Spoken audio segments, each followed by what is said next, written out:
Welcome to the Orange Hammer Podcast. My name is Corbett Storick. I've been a licensed general contractor for 8+ years, specializing in new construction, renovation, furniture building. I'm the son of an architect and an interior designer, and I've been surrounded in this industry since birth, watching all aspects from concept, design, build, punch list, and of course, all the problems that come up in between. In my time in Durham, North Carolina, I've noticed a significant gap in knowledge between homeowners who need work and the people who do the work. On this podcast, I hope to break down the process of homeownership from the perspective of both the homeowner and the contractor in an effort to help raise the knowledge of homeowners about their homes and the construction/renovation process. I hope you enjoy. If you're enjoying the Orange Hammer Podcast, or if you have a topic that you want covered, or have recently done a project, please contact the Orange Hammer Podcast. The Orange Hammer Podcast is on Instagram and Facebook. Please like and subscribe, share on whatever platform you're enjoying your podcast on. Also, check out our YouTube channel, The Orange Hammer. The Orange Hammer Podcast is proud to be brought to you by CRS Contracting LLC for all your construction and handyman needs, new buildings to renovations, furniture building, EV charger install, or even a TV mounted. You can call me, Corbett Storick. It'd be my pleasure to help you. You can find me on Instagram at CRS Contracting. WSDG, the Walter Storick Design Group, specialists in architectural and acoustical consulting. Check out WSDG.com. And Taylor Bragg, for all your artistic needs in all mediums. You can find her on Instagram at brag_about_art. That's brag, BRGG, with 2 G's. She's the fantastic artist behind the Orange Hammer logo, and she did my fantastic table painting of my podcasting table.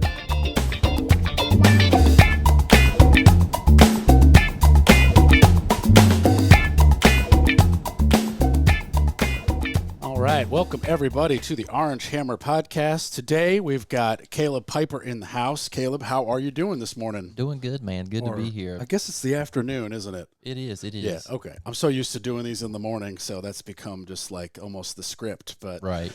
Appreciate you coming by. I know it's a little bit of a haul out this direction, but you know, we've been planning this a little while now. It's a good time. Yeah, not too bad. Straight shot here.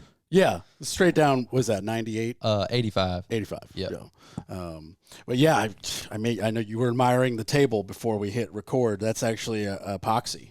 Really? Yeah. So you don't need like coasters or hot, cold. It's all good. It is a sweet table. Yeah. I like it a lot. That's, believe it or not, that's just like plywood.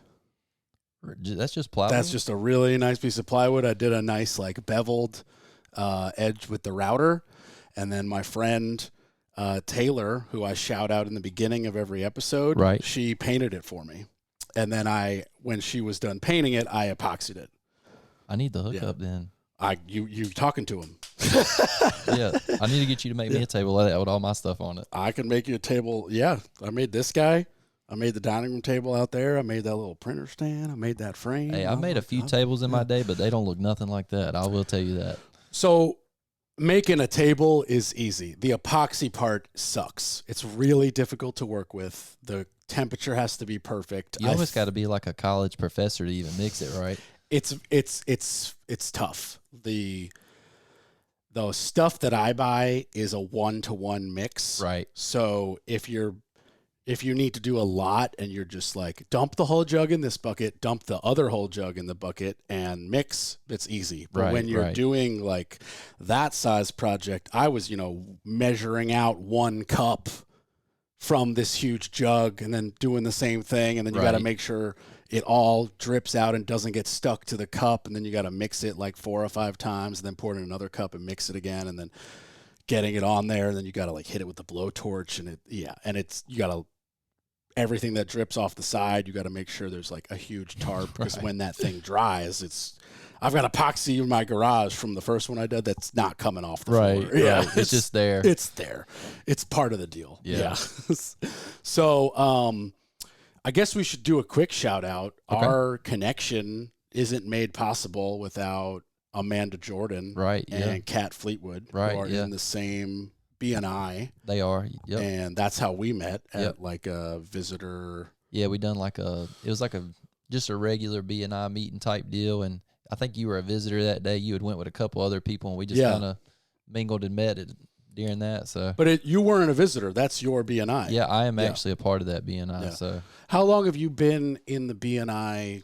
How long have you been in a BNI? so I heard about it probably about 2 years ago because I used to be an insurance agent. Okay. And that was like the big deal around, like Wake County and the Raleigh area. They're like, hey, you got to get in a BNI, like you can get in a group and connect with people. Well, insurance was a hard seat to get in because it's like seat specific. So you can only have like one insurance agent, one real estate agent. And so that was a nightmare for an insurance agent, a brand new one at that, during COVID, trying to get in a seat in a BNI. And so that's when I first heard about it. And I actually met Amanda at a random one. And so, go figure how we met. Yeah. And finally switched careers and went to do what I'm doing now back in December. And then Amanda found out I had switched, and she was like, hey, I'm starting one. You should come. So I started going in February of this year, and I've been going ever since. And I joined officially probably in April of that, and then we became official in June. So. Oh, okay. Yeah. So that BNI that I went to is pretty fresh. Yeah, it is and we're actually growing pretty rapid. I think they had told us our numbers the other day were like way ahead of ones that have already been like 2 and 3 years old. Yeah, because I mean, not even 2 weeks after the one I met you, I went to a Durham one that even made a note how small they were. Yeah, and there were 10 people at this lunch. Right. And I was one of 3 guests. So there was like 8 or 7 of them. They must be like in the really early stages, or they're just really? That's what I'm trying to say is like they were not in the early stages and they were just small. Right. And yeah, I mean, I had basically the same experience I had at the one I went to. Yeah. That I met you. It was just because it was smaller, I got even fewer cards. Right. And then it even seemed even like less of a thing for that I would want to do. What's BNI stand for? Business, networking? Like international, I believe International? it is. Yeah, something. It's because it's like a global deal. Like it's all across the whole world. But I had never heard of it until like I said, like 2 years ago.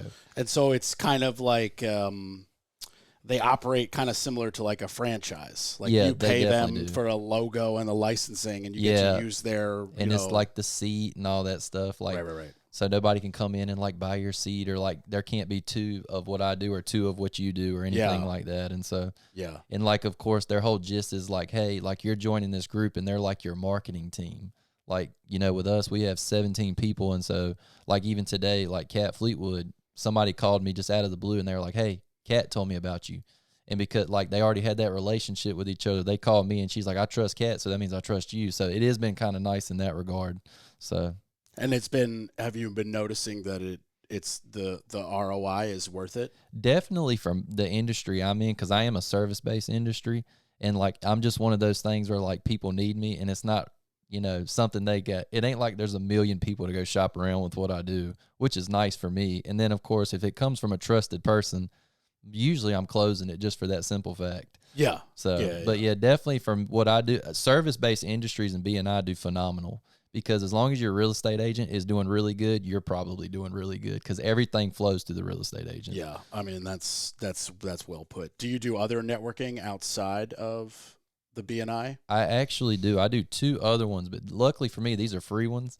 Yeah, and, all the ones I do are free. That's have you been to RAP? Yes. So RAP is one I go pretty religiously to, because and it's nice too that it's not every week; it's just once a month, and it's a little bit more like casual, where you can actually hang out and talk to people, and it's not just strictly business, but at the same time it's still a little bit business. Oh, it is definitely a social gathering. Oh, 100%. And everybody knows bring business cards and wear a name tag. Exactly. But it's a social thing. Like everyone's having beers. It's after work. Oh yeah. They rotate locations, so food is being served. The last one I went to, there was free pizza being thrown out left and right. It's cool too, because they'll pick a restaurant or a business supporting the community, so it's kind of like a win-win. And then not only that, it usually draws a pretty decent crowd. The only 2 I've been to, there were 60+ people. Oh yeah, and I ran out of cards both times. I run out of cards every time I go, and I meet so many new people. And then like I actually met just usually when I go to one, like I said, just because I am a service-based business and not many people know people that do what I do, I usually leave with a job or 2 before I even leave. So it's nice for me, and it's been worth me just making the drive to wherever to go to. Yeah. So I look at it this way. It's like if I have something I really want to do, I'm not going to cancel that to go to a networking event. Right, exactly. But if there's a blank space in the calendar and no friend wants to hang out, there's no new movie to see, my girlfriend is busy, we're not making dinner, like, why not? Yeah. And usually, like you said, they have free food, and then the rap ones all do. Yeah, and like every drink one of them. discounts. And I go to this one at Nomu. It's a Rockstar Connect in right, Durham. Right. And nothing's free or on special, but Yeah. I love that restaurant. Right. So to go there one day a month and Yeah. roll the dice on a networking event, it could be the worst event ever. I'm going to get some great Vietnamese food or Korean food, excuse me, and you're going to win regardless. I'm going to win regardless. And then if you do meet a good business partner, it's a double win. So. Yeah, exactly. And I honestly feel like I've gotten at least a meeting where I've then had a positive coffee or a contact that's turned into a podcast, or obviously the optimal win would be like a paying construction job. Right. But I've gotten at least one of those three from every networking event. That's awesome. I know my big thing is like I might not meet a person that needs me as far as a job, but they usually can point me in the direction of somebody that I would love to meet, like a property manager or something like that. Yeah. And then, usually it goes from there where I, get open to their network. And then I can feed through their network, and it's just more people I meet. So, and you know how it is when you go to these things, you might go and meet nobody, and then you might go and meet the person you're like, I really needed to meet this person. It's so true. Yeah, I brought my friend Glenn to the last rap event, right? And he does my apparel, right. I remember you telling me about him, and like he. It was one of those things where he was like, I don't know, I'm kind of busy. And then he was like, I got nothing better. And I was like, dude, let's go. Right. Like half the gas. Yeah. Like, let's do it. And he does merch like on the side. He's a school teacher. He got 4 orders. Ain't that crazy? 4. I was like, he's like, yeah, I got 2. And then the guy said he wanted a second one. And then he gave my number to some. I was like, I got 4 from one event. I was like, and you got free pizza. Yeah. It's 100% worth it then. It's like, yeah. Okay, so backing up, Yep. How did you jump into insurance? So I got into insurance just because, I guess I can kind of semi-start from the beginning. So I was raised on a chicken farm. Okay. Both mom and dad are farmers. Like they were contracted through Purdue Farms. It's all I've ever known of it. I got pictures of me working when I was 5 years old like in the chicken industrial. house. Oh, shit, yeah. Like so thousands. 30,000 plus chickens. Okay. Big, ugly warehouses. Oh, yeah. That's what it looks like. So for eggs or for meat? So for meat. So what it is these chickens lay the eggs. Those eggs are hatched, and then 8 to 16 weeks later, depending on the breed of the bird, they're in the grocery stores. Okay. So and then pure some restaurant. protein. I know at one point it was like Chick-fil-A and Wendy's was some of the 2 big ones. I'm not sure what because of course I haven't done that in a while, so I don't know what contracts Purdue has anymore. But I know that like they do, of course, the grocery stores. You see the Purdue chicken and stuff. So that's a big brand. Yeah. So, but I was raised doing that. So manual labor from the get-go. Went to college. I just went to a community college because I wasn't a big school kid. I wasn't like, hey, I love school. Not even a little bit. I would rather been home. I would rather worked on the farm than go to school. And so went to college and got a business degree. And while I was there, I worked at a Walmart distribution on the weekends. It was full time, but it was like 14, 16-hour days. So it was like Saturday, Sunday, Monday, 14 to 16 hours. Whoa. And so it was technically considered full time. And I was making more money than people that were like 10 years out of college.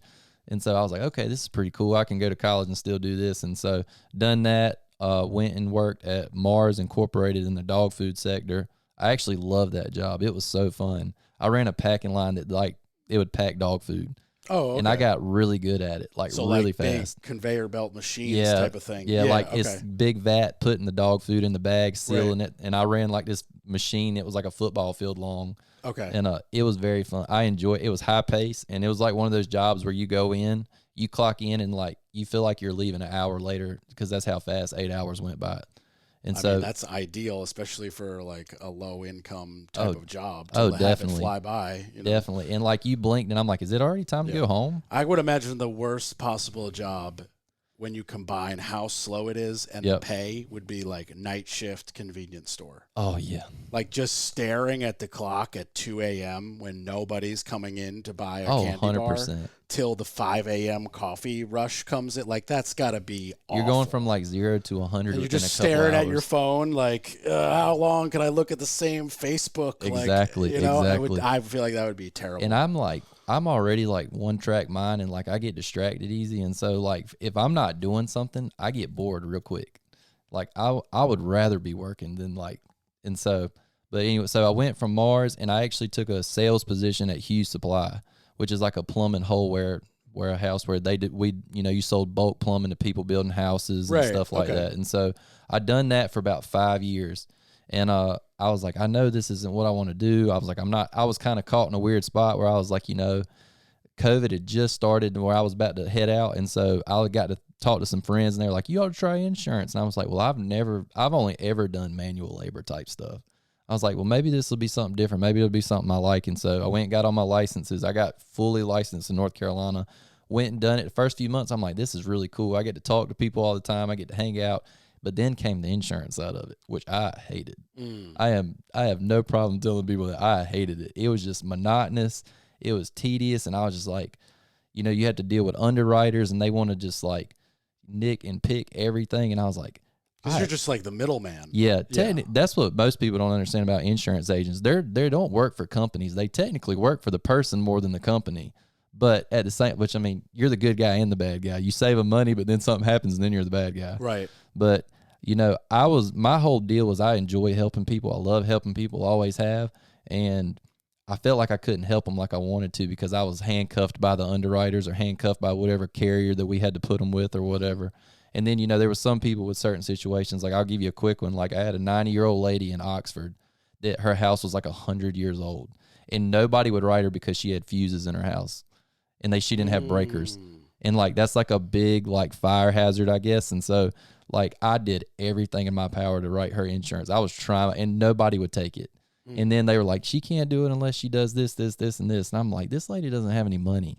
Like she just needs insurance in case her house burns to the ground. And you're probably not even going to write it for enough to her to even build a new house in 2022. No, because the price to replace the fuse versus like the new. Yeah. And so after that, like it kind of hit me. I'm like, this is not my thing. Like I'm not helping people like I want to. And I was like, not only that, I don't feel very free. I feel kind of like a caged bird to an extent. And so I started doing some research. And, well, that's actually how I got in insurance to actually answer your question. That was kind of like the lead up. But to where I got to now, because I do junk removal and hauling and stuff, I went down the YouTube rabbit hole to start out with. And I saw some people kind of doing it. And I was like, man, that looks pretty easy.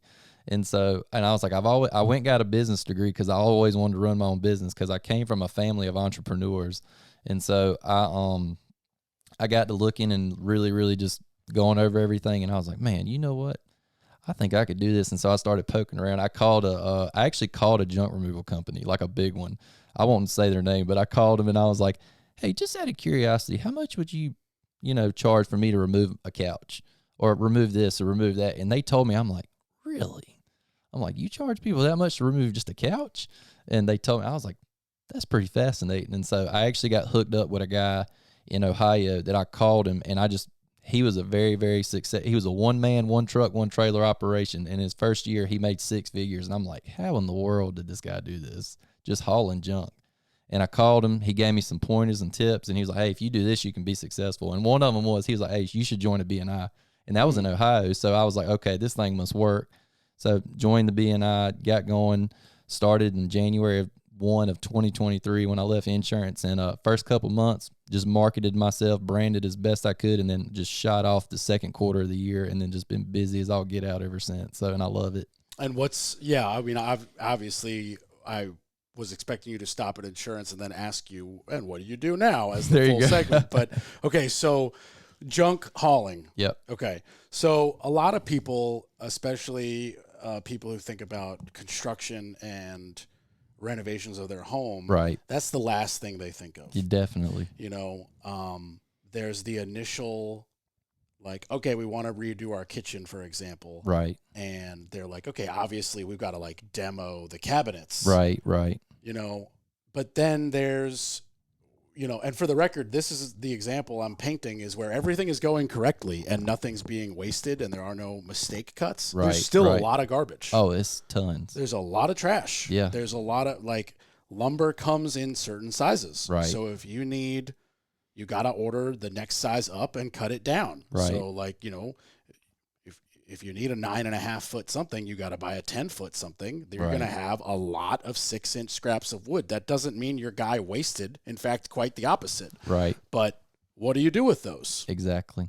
All the tile cutoffs when you're putting in that backsplash, all the boxes that everything you order comes in, all that cardboard, even when you flatten it, it's still mounds. Yeah, it stacks up pretty quick. It stacks up pretty quickly. And so when you're doing new construction, it's pretty much a given that you're going to go one of two routes. You're going to rent a dumpster. Right. And you're going to, the minute you make the trash, throw it in the dumpster. Right. Right.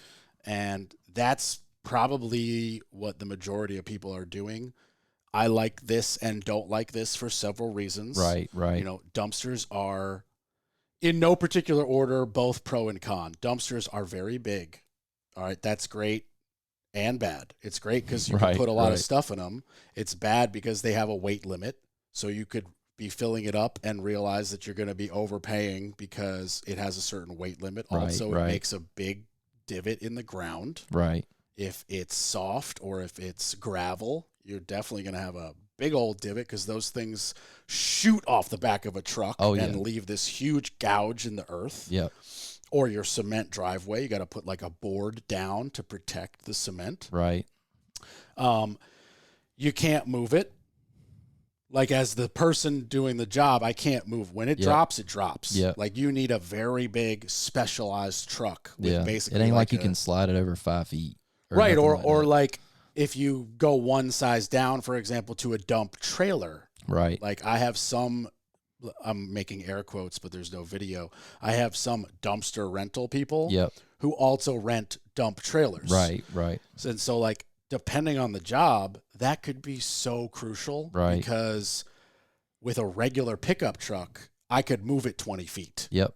And then we're still using it. Exactly. Or I did a commercial job once, and the owner of the strip mall was very upset when he saw this dump trailer there on the 4th day. Right. And I was like, you're getting a tenant. He's building his tattoo parlor. What do you want us to do? Right. Right. And luckily, there was a very simple compromise because he was a nice guy and it had wheels and this massive parking lot. It's like, you know, a strip mall next to a Walmart in Hillsboro. So he was like, is there any way for a couple of days? I was like, totally. We actually don't need it for a week, but I have it for a month rental. Right, so we just drove it to the end of the parking lot. There you go. And then drove it back when we needed it. Like it was not that big a deal. Yeah. But if it was one of those huge drop-off dumpsters, there's nothing I can do. Yeah. You need a specialized truck. They basically haul that thing up with a winch and an aircraft carrier cable and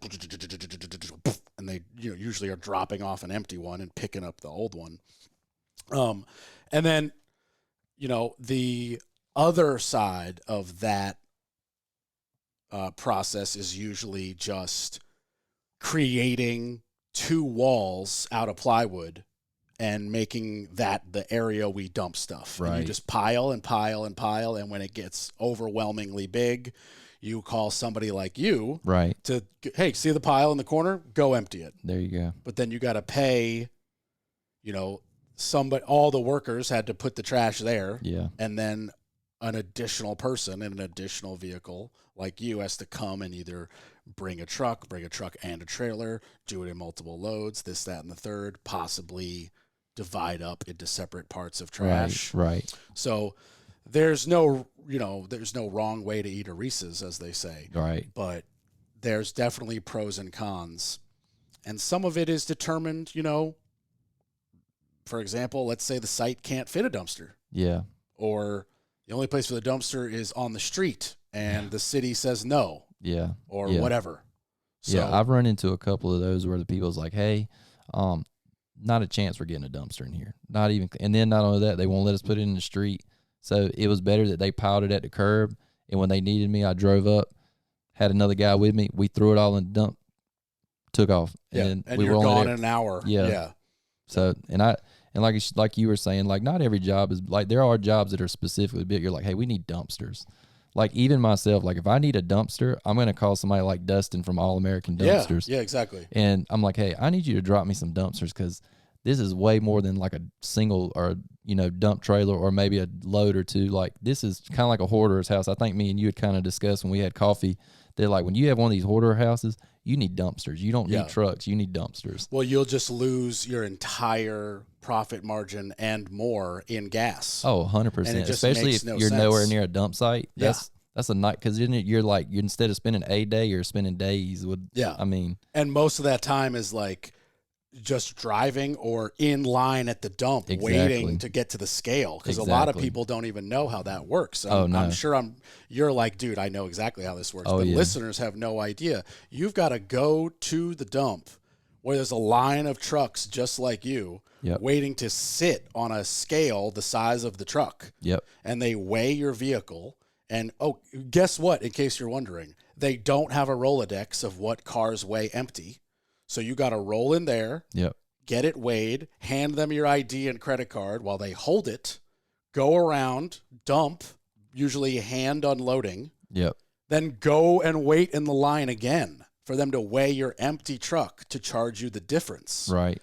And then sign and pay for it like a regular credit card bill. And it takes forever. It does. It's a really long time. If the bigger the city you are, the worse it is too. So like if you're doing a job in like, where we live in Durham and Raleigh area, like you might be up there for 2 hours just waiting just to dump. Yeah. And like that's a nightmare. Yeah. Luckily I live in a smaller town where we have a nice dump station where the longest I've ever been there is like 25 minutes. But like I said, you still got to drive there and dump it and drive to wherever back you got to get to. So like you said, a lot of this job is driving, but it's like, how can I, minimize the gas and the driving and the distance to, make those profit margins? Because, I mean, if you're just driving out all your money, there's really no point. So. Right. And I mean, then there's like, a slightly hidden costs of like, okay, the fuel's not hidden. It costs this much, but like every minute you're letting your truck run idle in a part is just like more wear on your muffler, on your engine, on your part. It's just like every little bit adds up, that all of a sudden the brakes are needing to be replaced sooner.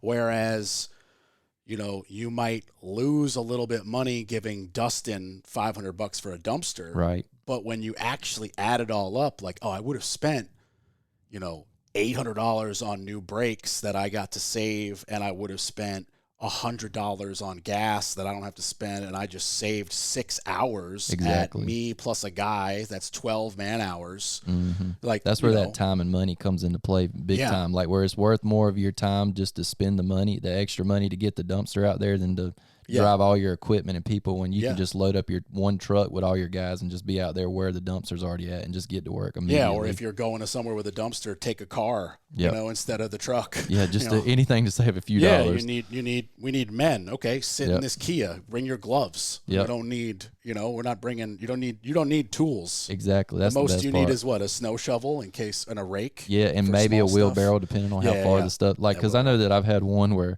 I had to walk through the yard every time, and it wasn't like their fault. It was just there's trees in the way. I mean, like there's just items that you got to do what you got, and like it's better to roll it in a wheelbarrow than carry it on your shoulder.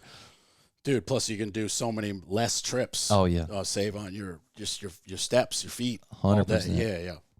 Definitely. And then, like I was saying too, well, kind of to piggyback off of some of that, there are the jobs where you need the dumpster, 100%. And then I'm kind of like more of the middleman where it's like, hey, it's not enough for a dumpster. Like I'm not gonna order a dumpster for. I got 3 pieces of furniture and a grill. Like there's no need for a dumpster, but I'm like the next guy in line because most people, especially in the bigger cities now, like they don't drive, trucks. Like they don't have trucks. No. If they live in subdivisions, most of them don't even allow them to have like trailers and stuff like that.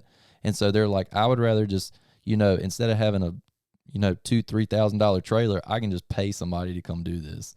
Yeah, there's definitely an entire population that is just not interested in having a big vehicle. Yep. And it's completely impractical if you're only thinking about doing one dump run in your life and you work from home, don't have a kayak, don't have a bike, don't do camping trip. Like if you're not that person, makes no sense, like, and there's a lot of them in the bigger cities where now a lot of people is working from home. And, like I went to one other day where they only had one car between the husband and wife because they both worked at home. They're like, what's the point of having 2 cars? We don't go to work. We don't drive to work. And everywhere we go together. So what's the point? It's a huge amount of money they're saving of not insuring another car, registering another car. Yeah, I mean, and with the rise of EVs and them obviously being, for the most part, smaller vehicles. I mean, obviously there's a couple SUVs and the pickup trucks are starting to hit the market, but for the most part, EVs are smaller and dominating cities. Yeah. It's becoming, the thing. Yeah. And then also like there's plenty of people who I'm sure you have, maybe not specifically this is the reason why they've hired you, but I'm sure you've noticed that you've gone somewhere where their SUV was probably plenty big enough, and they just didn't want to load their nice SUV with shitty stuff, trash, garbage. 100%. Yeah, 100%. it's like, and then there's some people, they're just like, hey, I value my time more than like taking a Saturday morning and loading this couch and bringing it, so I would rather you just come do it. Oh, 100%. Yeah, my brother's one of those dudes. He is totally capable of handyman stuff, but the dude has 3 kids and runs a business. Yep. It's just more value to him to spend time with his family and hire somebody to do this thing and just make it happen. Kind of like I always like, we always get like a as you saw in the BNI, we get like a little pitch. We get to make like a 60-second pitch, and so I always pitch to people. I'm like, hey, wouldn't you rather spend time with your family or maybe make more money with that hour that you would have to spend loading all this stuff up and handle it and taking it off and everything, when you can just pay somebody like me to do it? And like, because most people who own their own businesses and do like, they make good money, it's like, hey, I can make more money in an hour than I'm paying you to come haul this off for me. Yeah. And so, and then, that's kind of like what I pitch to people, especially at BNI. And when I go to some of these networking events, I'm like, it's just one less thing off your plate and that you have to worry about. Because all you're doing is shooting me cash or a Venmo or a credit card, and that's the hardest thing you got to do. Yeah. I mean, I can vouch for it from like a real life perspective, where there have been times when it is not worth the dumpster and I throw it in my truck, and I happen to live 2 minutes around the corner from a Durham recycling center, whatever they're called, waste station. Right. But, before I really knew the tricks of the trade, I remember going there one time, 2 in the afternoon. Oh man. And I spent an hour and a half online. I was about to say, that's brutal. I spent an hour and a half online. Yep. And I would, and 40 minutes in, I got to a point where I was like sandwiched. I couldn't even leave and do it another. And now I was like, oh, okay, well, like now it really is not worth it. Like if I had given you the $100, like, my hourly rate plus the fee I had to pay, like all of a sudden, if I literally was home watching TV, it would have been worth it. Yeah. And I've also learned now that like, depending on the time of the day, I'll just go home and keep it in the truck. There you go. I'll wake up and be there first thing at 7 a.m. Be the first one. Yeah, because nobody's getting there at 7 a.m. No. Yeah. So like I've learned my tricks of the trade. That's there right. And be like, okay, well, actually, will this fit in my home garbage can? Like they're picking it up on Tuesday. Yeah, that's right. We'll That's split this into 2 loads. There you go. Something. There you go. Yeah, we definitely have done that for sure. Yeah.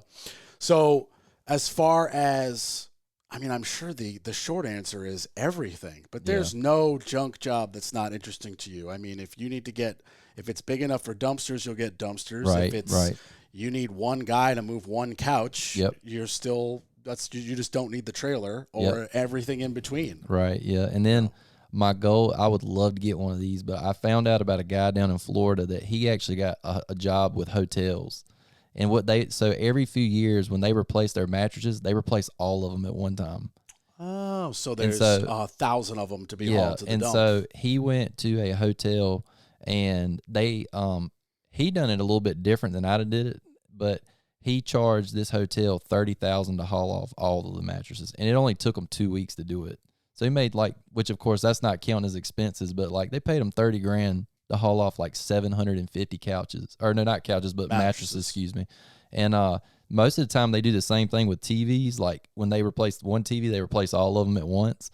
And so I was like, man, if I could get one of those or maybe a couple of those a year, that would be fantastic. Because what I would do is, luckily I have friends that own transfer trucks with trailers, and I would back that transfer truck right up to the door and just hire like 10 guys, like day laborers, and we would just we would have somebody, because you have to go in the rooms and get them. That's the only downside. They're not like stacked in the parking lot. that's where all your time's going, is just going from room to room. Yeah. But I'll just be like, hey, stand over the balcony and we'll catch them as you throw them down.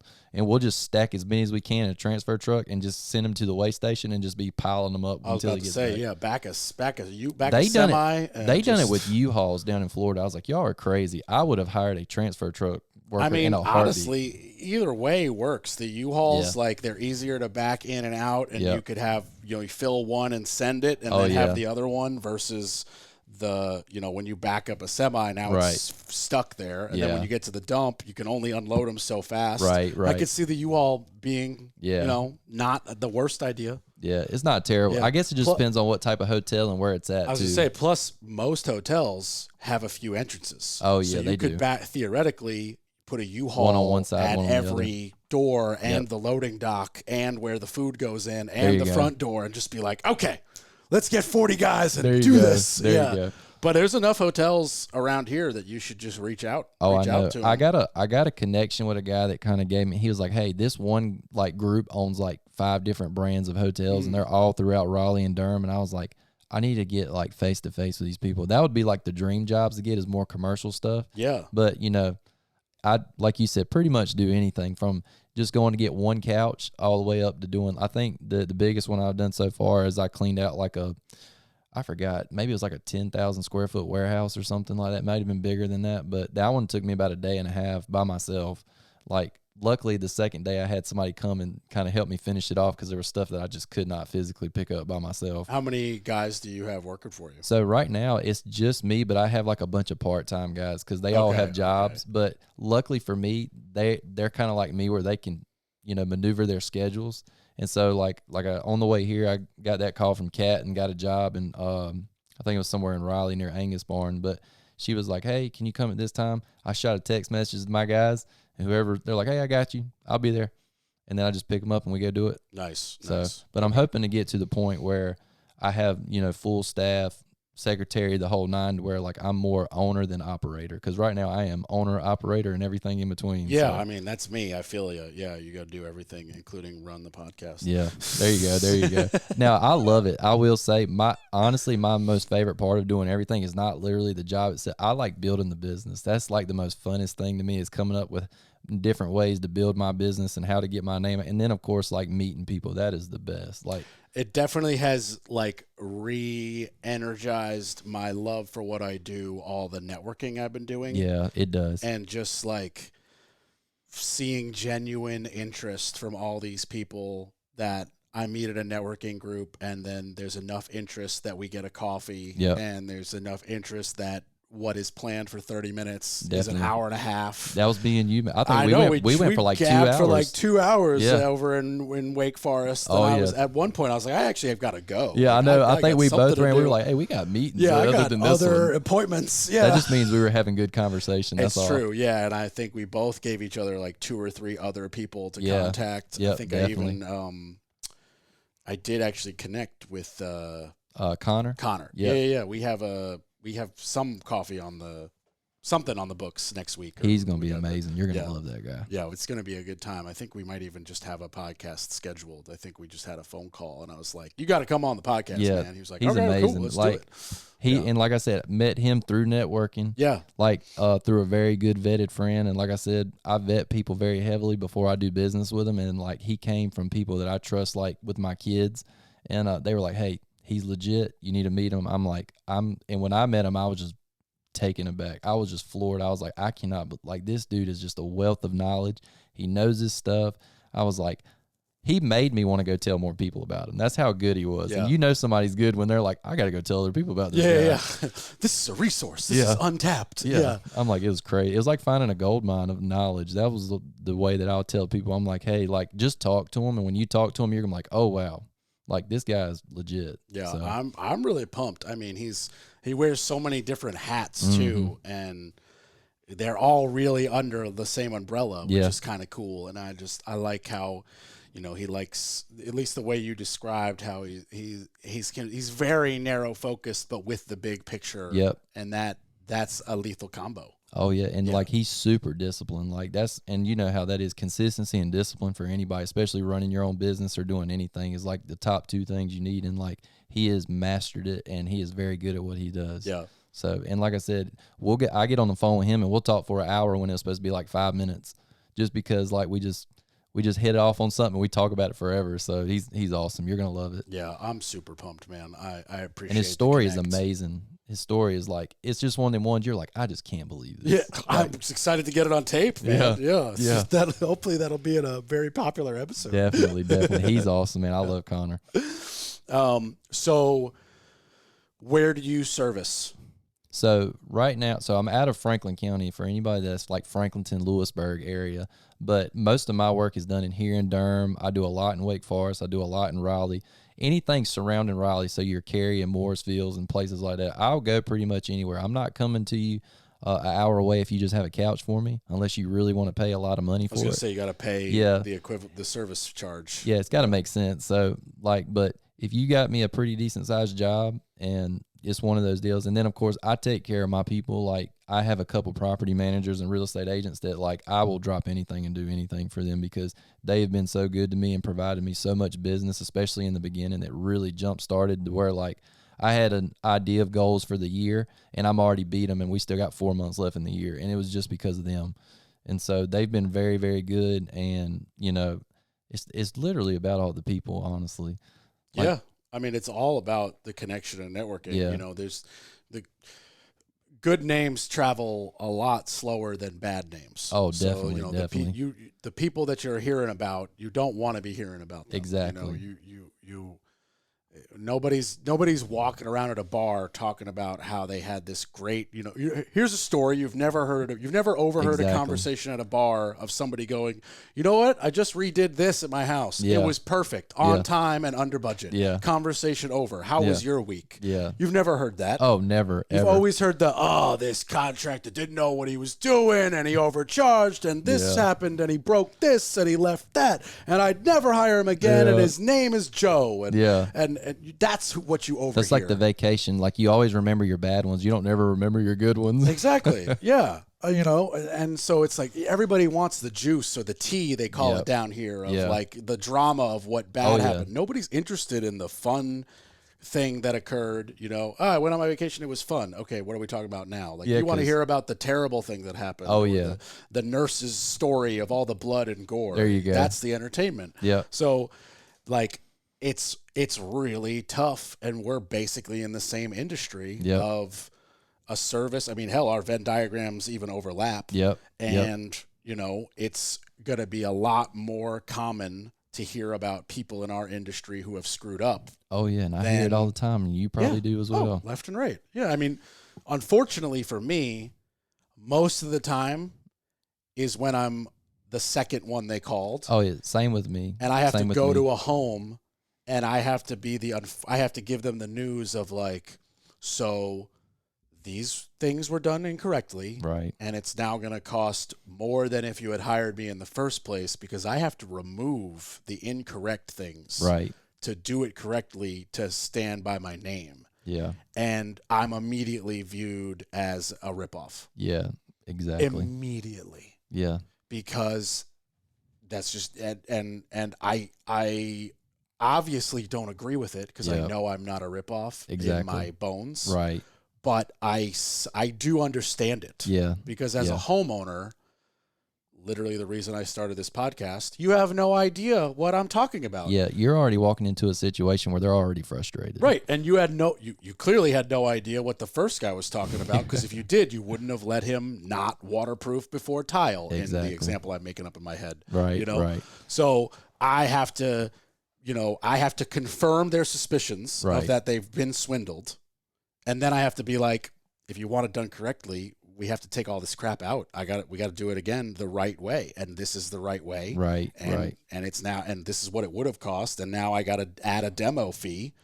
And here's where we're at. There you go. And it's really frustrating because, you know, we're honest dudes, but there's a perception in this industry.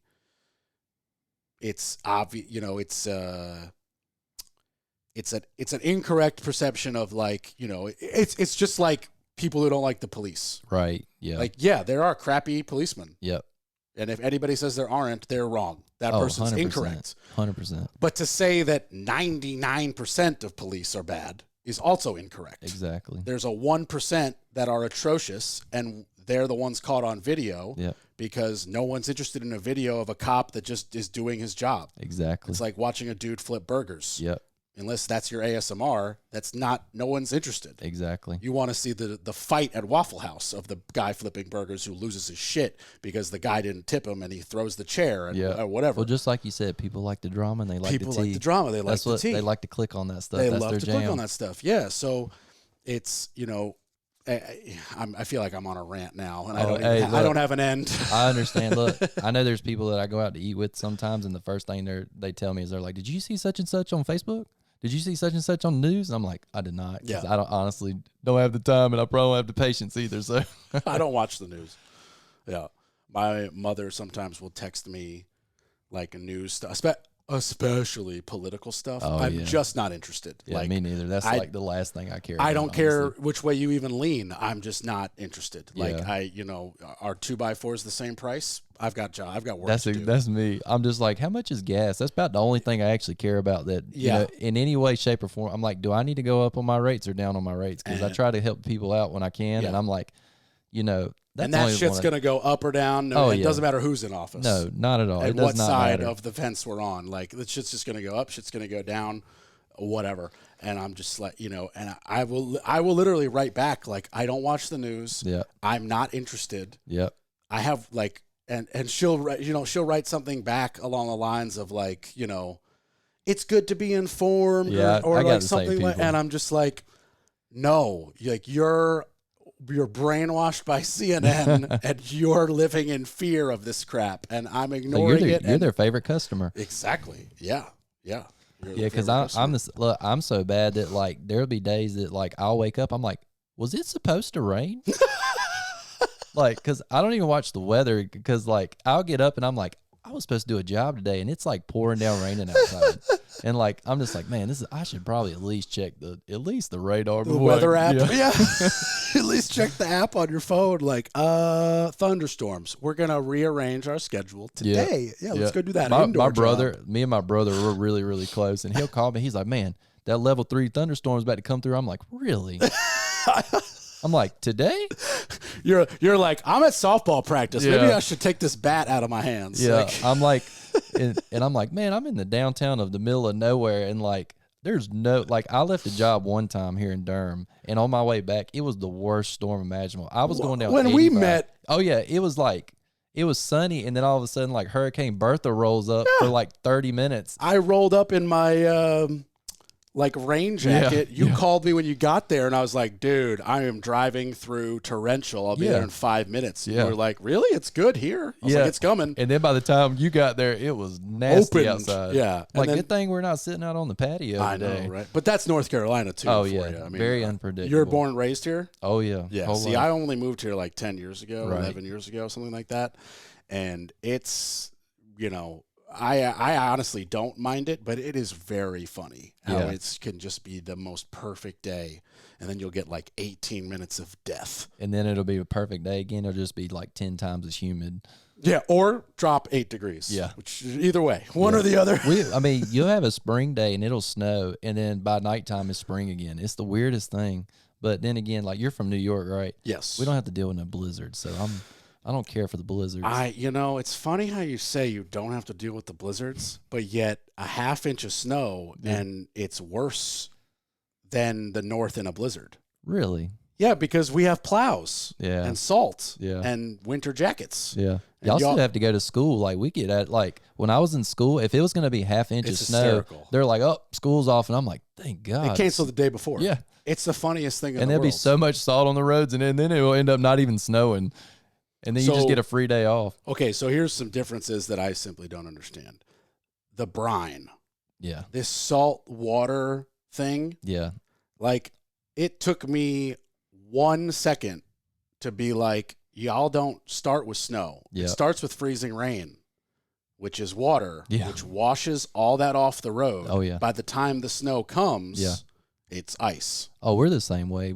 It does not work. Whereas in New York, or the North, I should say, Yeah. it's real salt. Yeah. The back of the plow has a salt spewer. Yeah.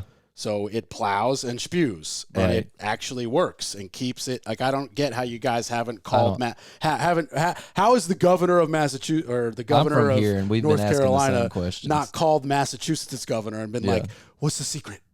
Yeah. Like, what do you guys do? Well, and it's funny because, like I said, I'm from here. You'll hear people, they're like, oh, it's different snow. And I'm like, No, it's not. different snow. No, I'm it's like, not. it's all made the same. It's like, not different. It's not. I was like, we're just not being very educated on Yeah. how you're supposed to deal with snow. I also heard that, like, Durham County only owns like 3 plow trucks. I So believe it. it would take, like, even if they were like, we're going to plow it, it would take forever. Yeah. Yeah. So, like, you never had to wake up for a regular school day and like turn on the radio and listen to what schools had a 2-hour delay.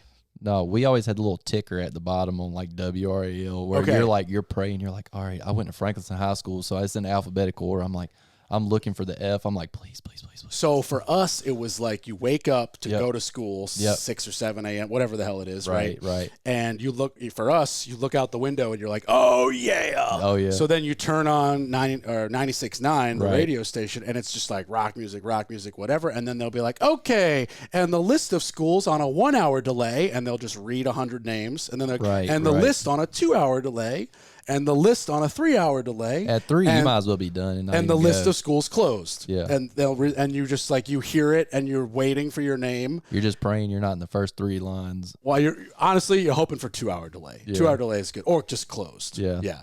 I And was not then a school guy, so I was always praying for the closed Yeah. school. 1-hour delay is like, that's not even really a thing. Yeah. Like, why'd we should have just been there on time. Mm-hmm. Like, that's just, I got up early already. Well, now in North Carolina, if it's too cold, they have a 2-hour delay. Well, now in 2023, we just Zoom class. Yeah. Is there even a delay? Yeah. Do they ever close now again? Probably not. But you know how it is. Half of them ain't showing up, not on Zoom, especially if they're like. I honestly don't know how it is. Yeah. I'm at 32. This is a thing I never had to deal with at college. Me Was neither. in person. School was in person. I Yep. had real delays. I Yep. had real school closures. Same with me.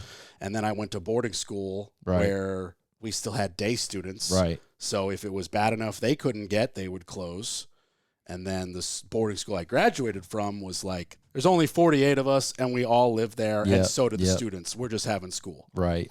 and no more delays. Yeah, I always heard the joke, kind of like I was telling you earlier, where we would watch the little ticker at the bottom of the like weather forecast for our closed school. They always said it was like you were watching like one of the NBA or NFL drafts, like hoping that you were being drafted not to go to school. Going that in the day. first round. Yeah. I remember one time, man, there was a blizzard coming that was so bad that for the first time in my life, and I think the only time in my life, they canceled school the day before. Really? They were like, it's going to be that bad. We are canceling school the day Right, before. right. And my mother and I woke up and didn't know. Right. And we drove to school. Oh man. And the school was black. Right. But when I tell you not one drop, I Yep. mean not one drop. Man. Clear roads. Everyone was very You probably confused. thought it was Saturday. No, it was like a Wednesday. My mother and I looked at each other and we literally like drove to the Barnes and Noble and like got a coffee and like, or I got a hot chocolate as There a you kid go. or whatever. And like we had like a mom-son hangout There you day. go. We were like, I don't know what's going on, Yeah. but yeah. And then it was like, and then we like spoke to some people and they were like, yeah, it was supposed to be this insane blizzard. It never showed up. I was Yeah. like, how do they get it that wrong? Yeah, that's pretty bad. For upstate New York especially, and just like, the whole Northeast, that's Right. uncommon. Like Yeah. when you see a storm big enough that you're canceling the day Yeah. before, Yeah. you expect 5 feet. Oh yeah. We didn't get one. The drop. the worst that we ever got I was probably like 8, 9 years old. So it was supposed to be a light dusting is what they called for. We wake up and it's like 2 foot of snow with ice on top of it. For down here, that's I was at a school for a 10 week, days 10 days. Yeah. because they are not prepared for that here. Yeah. Like I said, they're already not prepared for an inch of snow. 24 inches, different story. Like it was great to begin with, but then it was miserable because you couldn't go nowhere. Mhm. Like nobody's drive around here. Nobody's other than if the people that's got 4-wheel drive trucks. Nobody's driving in 2 foot of snow. Yeah, I bought my truck here. It's not 4-wheel drive. Yeah, Like they don't sell 2-wheel drive trucks in New York.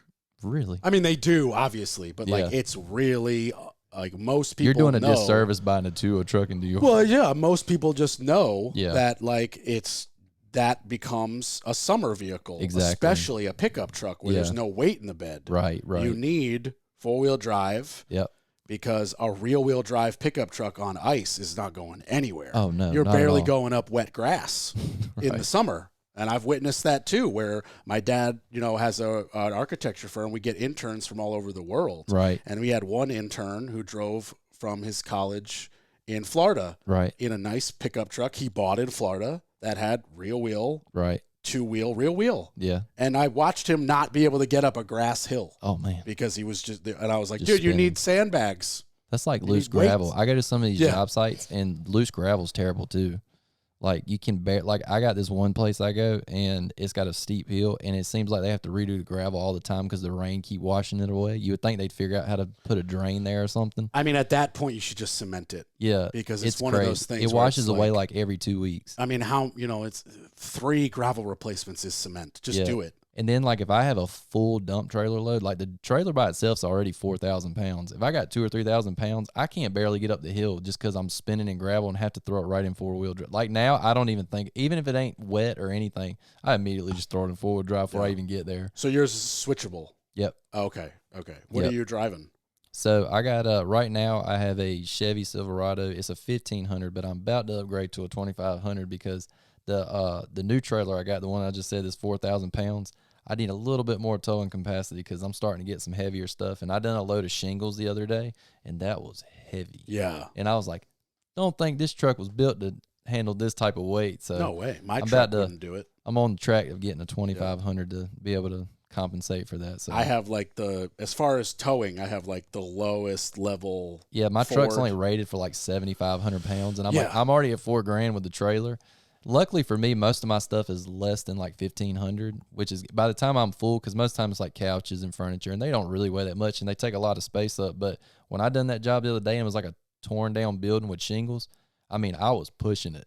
Well, there's not the thing, like you said, you hit the nail on the head with the taking a lot of space. Shingles take very little space. Oh, Like yeah. dense. It's dense. It wasn't even like Yeah. 3/4 of a trailer, and like I was probably as heavy as I could possibly get that trailer with the truck that I have now. Is so. the 2,500 like one of those 6-wheel, like those? With You talking about like the dually? The dually. Yeah, no, not the 3,500. Oh, is. that's the 35. And you can get a Okay. dual, but like it's just a bigger truck then. So, but Yeah, I mean, like I said, literally, it's wider. yeah, Yeah. the dually would have been very nice for like that job I just Yeah, said with the yeah. shingles, because when I was pulling it down the road, I was like, I think my truck is hassling a little bit with this one. But luckily, where I done the job, I was 7 miles from a dump station, so it didn't have all that weight, but just for a few minutes. I've definitely been like, this is too heavy, but we're going 8 minutes up the road. Yeah, let's that was let's throw the technically- hazards on and just take That's it what I slow. did. Yeah, That's what I've I- done I it. was like- I've done it. And I was in like old like back country roads, and there was nobody out there, and there was it was literally it was in Henderson. It was a dump station in the middle of the woods, like in the middle of nowhere. And so I was like, so lucky that there's a dump station out here, because like, you know, it was 60 miles an hour, like you could drive on this country road.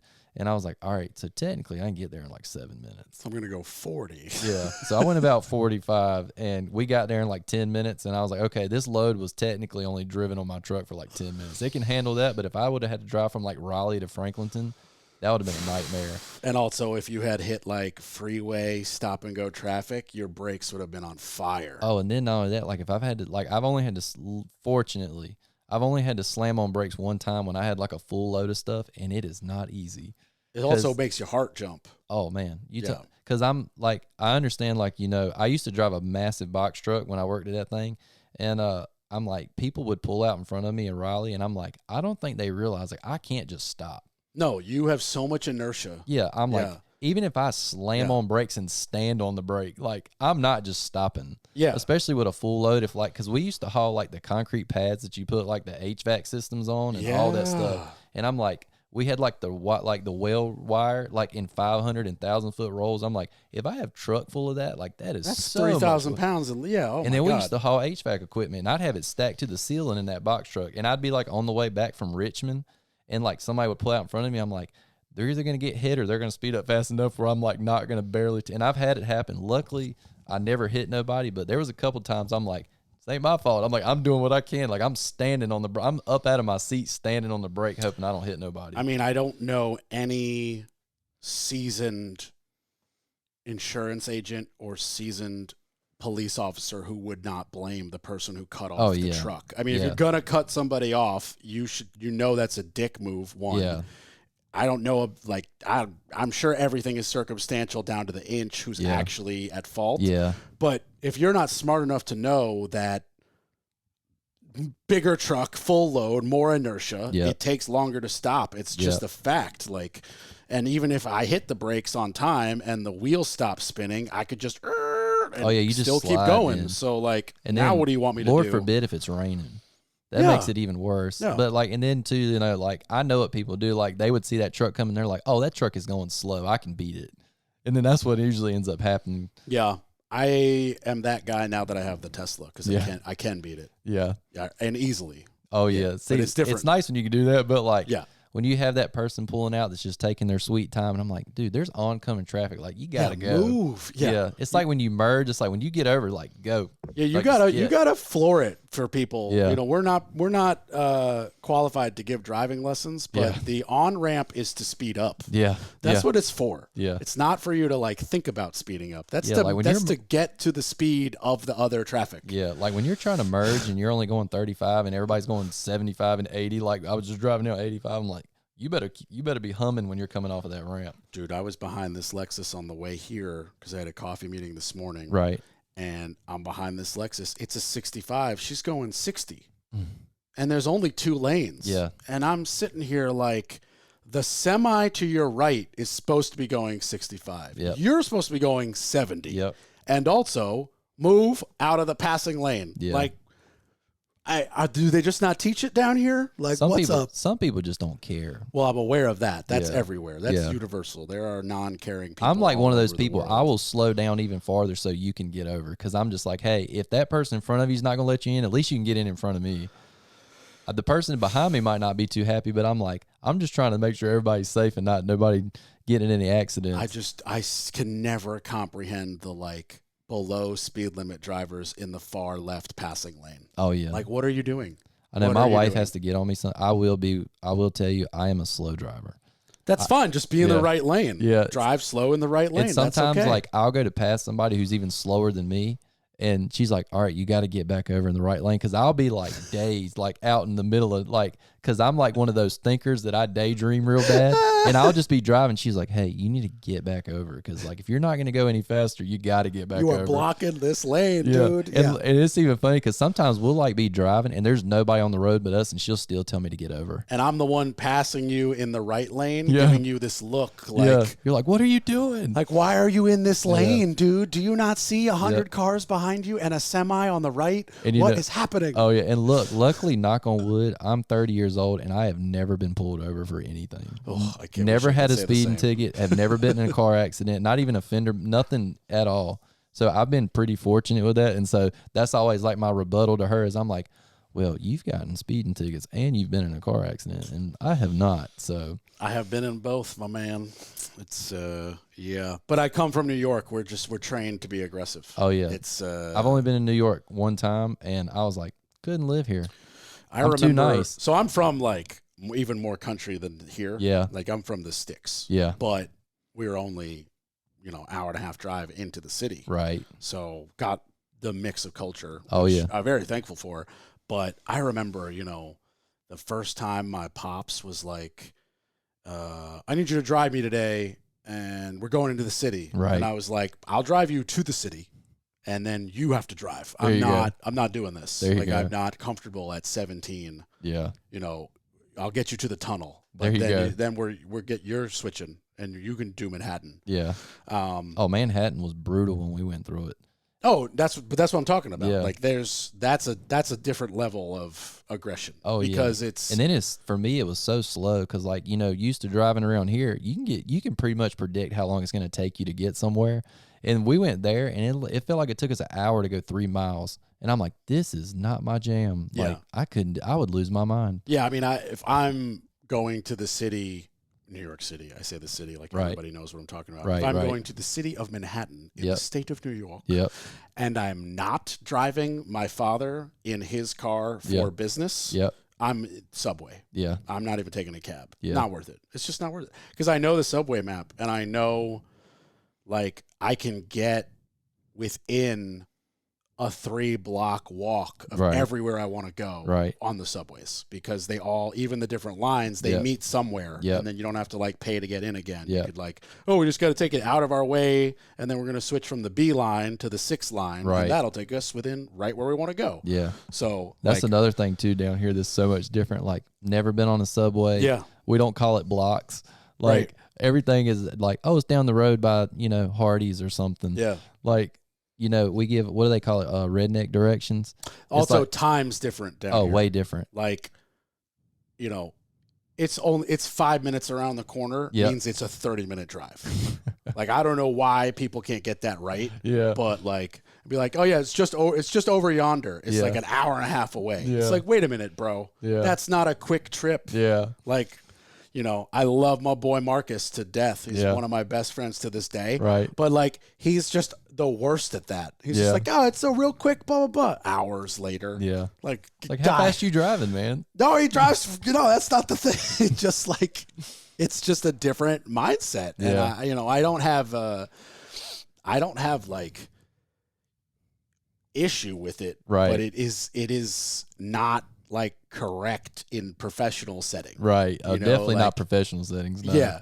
I try to be super precise then, but like if it's just like a buddy or something, like I definitely give like the off, hand like directions and stuff like that. I can't differentiate my brains. Really? I have trouble with that. Like I'm the person, like here. Okay, I'll give an example.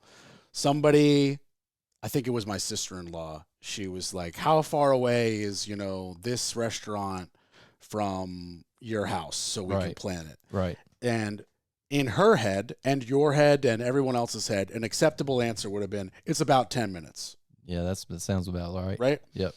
I'm the psycho who goes, "It takes 12 minutes to drive there." Yeah, see, that 12 minutes is 10 minutes. Right. See, I'm the dude who said that was like 12 and 10 are different to me. Yeah. And guess what? 11 is even different also. Like, even that's like- just how my brain works. Or even like my wife, like she'll ask me, she was like, how far are you? And it could say 17 minutes on my GPS. And I'm either going to tell her 15 or 20. Right. I'm like, oh, I'm about 20 minutes away. Yeah. And then like I get there and she was like, what took you so long? I'm like, what are you talking about? Yeah. See, and neither one of us are wrong. Yeah. It's just a different like style Yep. of brain Mm-hmm. chemistry, a little brain communication. Like you just said, you're very precise in your professional world. Right. And you seem to have, whether it's right or wrong, I don't even know. You Yeah. have the ability to make that switch. Right. I just don't. Yeah. Like, I am a precise person. Yep, I struggle with what they call the gray area. Right, I'm very right. black and white. It's Yep. right or it's wrong. Yep. It's yes or it's no. It's on or it's off. Right, It's right. left or right. Yep. I'm very bad at, it could be maybe. Like, Yeah. no, I can't live with maybe. I know. Well, big maybe guy Yeah. over here. Well, that's why But we're like in I each said, other's not with lives. business, because like when it comes to business and like if people's gonna trust me to do business with them and do money, I want to give them the most information possible. Like especially like, and the only time I ever give like rough times is I'm like, hey, I'm driving through Raleigh. Who knows what time? I mean, That's might, very different. I was like, it could say 10 minutes on my GPS and it might take me 25 because now I have to take a detour because somebody's done had a fender bender and they've done blocked off track. Like That, I got to say, though, that is very different. oh yeah, Like you Yeah. gave a 30-minute window Yeah. and traffic is Like Yeah. that's very different Yeah. than, what we were talking Right, about a right, second yeah, ago. yeah. Like, that's honestly, that's just being overkill professional, Right, polite. right. Just being like, hey, it says 10, could be 20, wanted to Yeah. let you know. And then me, There's an like I give a accident. million updates. Like Yeah. if I think it's gonna take me longer, like earlier, I was like, I will call or text and be like, hey, this is about how far I'm away, approximately according to the GPS. Then that way, if something does happen, I'm like, hey, just it is what it is. Took me a few extra minutes to get here, or maybe I got lucky and I hit all the lights just right and I got here a couple minutes early. So Yeah. But I'll tell you the best thing, the way that I've ever heard somebody explain it. I have a buddy from up north. His name is Paul. I met him at Mars. We're like really good friends. And he told me, he was like, it was so different because he's only been down here for like 8 years.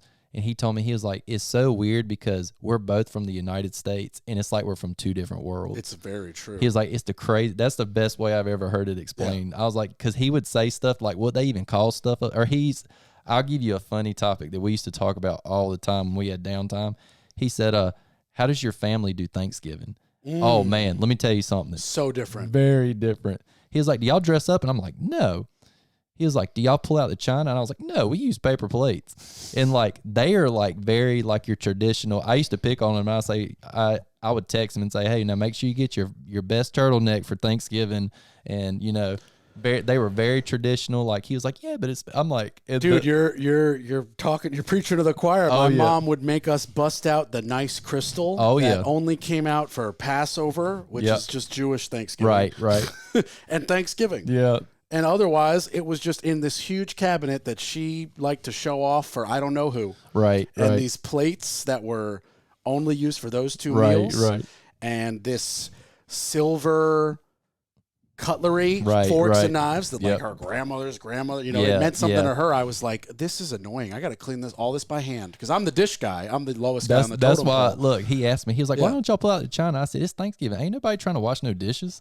Bro. That's exactly. See, he was like, no, man, and look, what was funny, he said, how many meats y'all got? I'm like, brother, we're from the South, man. I'm like, at least 6. And he's like, just turkey. Turkey. I'm like, what you mean? He was like, a different thing. Also, what do you put inside the turkey? Stuffing, right? Yeah, but what do you call it? What do we call it? Yeah. I don't know. What do we call it? Everyone I know down here calls it dressing. Oh, yeah. I call it stuffing, but I have some people call it dressing, which makes no sense to me. That's why I called it. I'm like, you stuff the turkey. Even the one that they don't put in the turkey, where there's just like a thing of stuff. Oh yeah, we don't even put it in the turkey. It's all to the side. Yeah, it's to the side. But like everyone down here calls it dressing. Yeah. And I remember listening to 99.9 ESPN radio during like Thanksgiving, and they're like, "Oh, what's your top favorite thing or whatever?" Right. And they're like, "The cranberry, the turkey, everyone says the dressing," and I'm like, "Is there just like a salad thing I don't know about?" And everybody makes a homemade dressing, and then finally somebody was like, "Why y'all call it dressing? Yeah. We call it stuffing." And I was like, "Who's this lady? I like this lady." Yeah, there you go. I'm from Jersey. I was like, "That's why." Yeah, there you go. That's why. Now I've always known it as stuffing.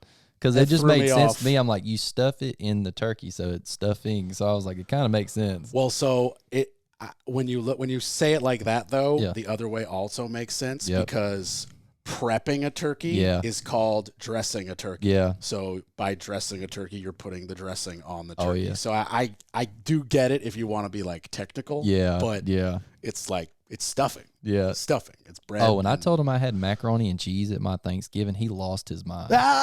I mean, just lost it. He was like, that's a lunch food. That's not That's a lunch food. I'm like, brother, like, we would have a riot if somebody didn't bring macaroni and cheese to Thanksgiving. I mean, that's a gimme for us. Down here now, I'm accustomed to it. But again, up north, it's like, and we're frying the turkey, too. Like, 100% Yeah, we don't frying. do that. Oh, we don't do that. We're up at 4 a.m. putting that thing in the oven, eating this dry, disgusting turkey. I don't understand why we're doing it. I don't like it. I'm not even a turkey guy. Like, I could go do without it, honestly. But when we started frying it, like, many years ago, I'm like, I will never eat it any other way. I think one year, I think we had a death in the family. Right. Close enough to Thanksgiving that we all looked at each other and we were like, not interested. Yeah. So we ordered the whole meal from Whole Foods. Oh, nice. Like they pre-cook the turkey with instructions on what to do. And it's like stuffing, cranberry, sweet potato, even a pie. Like the whole, it's a one-stop shop. Yeah. And that was, I think, the first time that I saw a Thanksgiving meal that came with the mac and cheese, but also a ham. Yep. Yeah, we do ham too. And I was like, why would we ever have turkey. I was like, I don't care that Ben Franklin fought for this to be the national bird. Mhm. They're gross. Yeah. They're dry. Yeah. I like turkey on sandwiches with condiments and cheese and bread, like all the other stuff Yeah. that hides how terrible Yeah. this is. We would have 3 different rolls. We would have biscuits, like dinner bread roll? rolls, and yeast rolls. Oh, wow. Yeah. When we do, I mean, you know how we have spreads down here. Our variety would be more in the dessert. Oh yeah. Oh my God. I remember we would have I say aunt and uncle, but I actually have no aunts and uncles. Right. Right. But I would have this aunt, and she would make like her famous chocolate mousse to Oh, the point yeah. where she brought her own glasses to serve Oh it yeah, in. we've had stuff like that. That's And awesome. so we would have like the mousse, every frickin' flavor pie you could think of. Oh yeah, we're like the same. an apple, a pecan, a sweet potato. Right. Or actually, no, not a lot of sweet potato pies up north. Really? That's not really a thing. We have sweet potato and pumpkin. See, we'd have lots of pumpkin, Yeah. and then we'd have sweet potato as a dish. Right. Like yam. Oh, or yeah. Either or. Yep. But sweet potato pie is not really a thing up north. Really? Yeah, pecan, however you want to say it, and Yeah. pumpkin. Those are the huge ones. Yeah. Apple, of course, is Yeah. universal year Yeah. round. Everyone loves apple pie. Right. Right. Especially like It's like the most warm- American thing ever, right? that with like the cheese on top. Isn't that like the most American dish Something like that, on the yeah. planet? Yeah. It's hysterical. I'm pretty sure like apple pie is like a Dutch thing. So it's Yeah. like we just We took everything from everybody else and just made it American, I guess. yeah. I know. Yeah. I was watching something. Is there an American food? I'm actually asking. Like pizzas from Italy. Yeah. But we've kind of And everybody's like, "Oh, stolen hot it. dog is like the most American thing It's ever." not I'm American like, at "It's all. not. It's like from Germany." yeah, or something. hamburgers Yeah. are from Germany. French fries are from France. Are I'm assuming. they actually? Maybe. I have no idea. I'm going to be honest. I actually don't know if French fries are from France. I know that like the potato Yeah. belongs to so many other Yeah. cultures before America. Tobacco's probably from here. Tobacco might be. That's probably the most American that thing. might be. Yeah, actually, that probably Yeah. is because that was like That was already a crop here before we even got and a here. huge ritual celebration yeah. for the Native Americans. So, but And as I'm far assuming as maybe like food, bison and stuff like that. Bison and deer, because I know that like they're pretty. That was like yeah. the meat of choice then, because that was all they were hunting in. Yeah, I think yellowtails are like exclusive to Native America, or whitetails. Right, sorry. right, They're yeah. exclusive to Native America Yeah. or North America. We also have think. whitetail at Thanksgiving. Just to give you a heads up on that. Oh, too. yeah. Oh yeah. Really? Oh yeah. Okay. That's hunting season over around here. So, hunting season is equally as big a thing by me, just not in my family. Right. We're right. just not hunters. Yep, I've yep. only gotten into firearms since I moved to North Carolina, but I Right. just like to paper target shoot. Right. Right.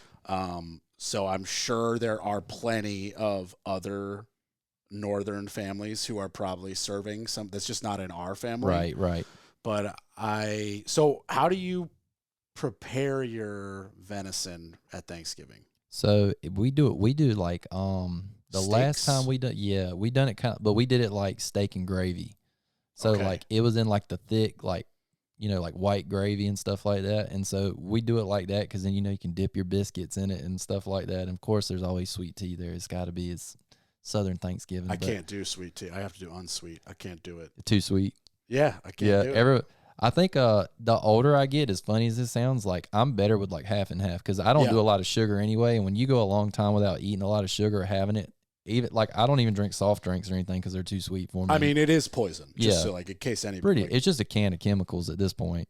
I mean sugars, refined sugar specifically. Oh, that yeah. shit's just poison. Oh, 100%. Like if you want to go like find an actual sugar cane Yeah. and use some like natural stuff Yeah. and like an eighth of what you think you should be using. right. We could have that conversation. But like refined white sugar in a Coca-Cola, Yeah. it is poison. It should Oh, be yeah. illegal to even ingest it. Well, that's even like in other countries. Like half of our cereal are like banned in other countries because of how bad it is for you. Mm-hmm. Yeah, and there's like I know like the syrup, the formula Oh, for yeah. Coca-Cola So is different in America than anywhere else. Oh yeah, they because- taste different. Yeah, they taste better and more addictive. Oh, yeah. And did you know that Coca-Cola gives McDonald's their syrup different than anyone else? Yeah, it was something to do with like the French fries, right? It's supposed to like make the French fries like taste better. So Because even they do the same thing with the Sprite. I can't intelligently speak to the relation to the French fry, Right. but I can intelligently speak to with the exception of McDonald's. Yeah. So when you buy like a bottle of Coke, Right. the plastic at the Yeah. gas station, that was done in a Coke plant, Right.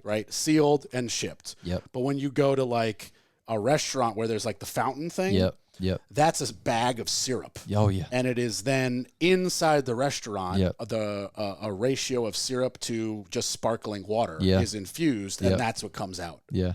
That syrup for everybody except McDonald's comes in a plastic bag in a Yep. cardboard box. Yeah, I used to, when I worked at Walmart distribution, we used to like ship those out, and they were heavy as lead. Yeah, they're super heavy because and they're we dense. used to ship them out to like Sam's Club and all them places like that. So because they all have that little Yep. cafe, Yep. Costco, with the $1.50 hot dog. McDonald's gets theirs in the two differences. McDonald's gets theirs in temperature controlled Yep. metal tanks, Yep. not the plastic bag Yep. in the cardboard. Yeah. So there's a temperature control metal tank, and then also, and you don't notice it till I say it, and then you actually go look. McDonald's has a wider diameter straw, Right. which allows for like a certain amount to hit a certain part of a tongue. Like it is way more scientific than super you ever would have scientific. guessed. Yeah.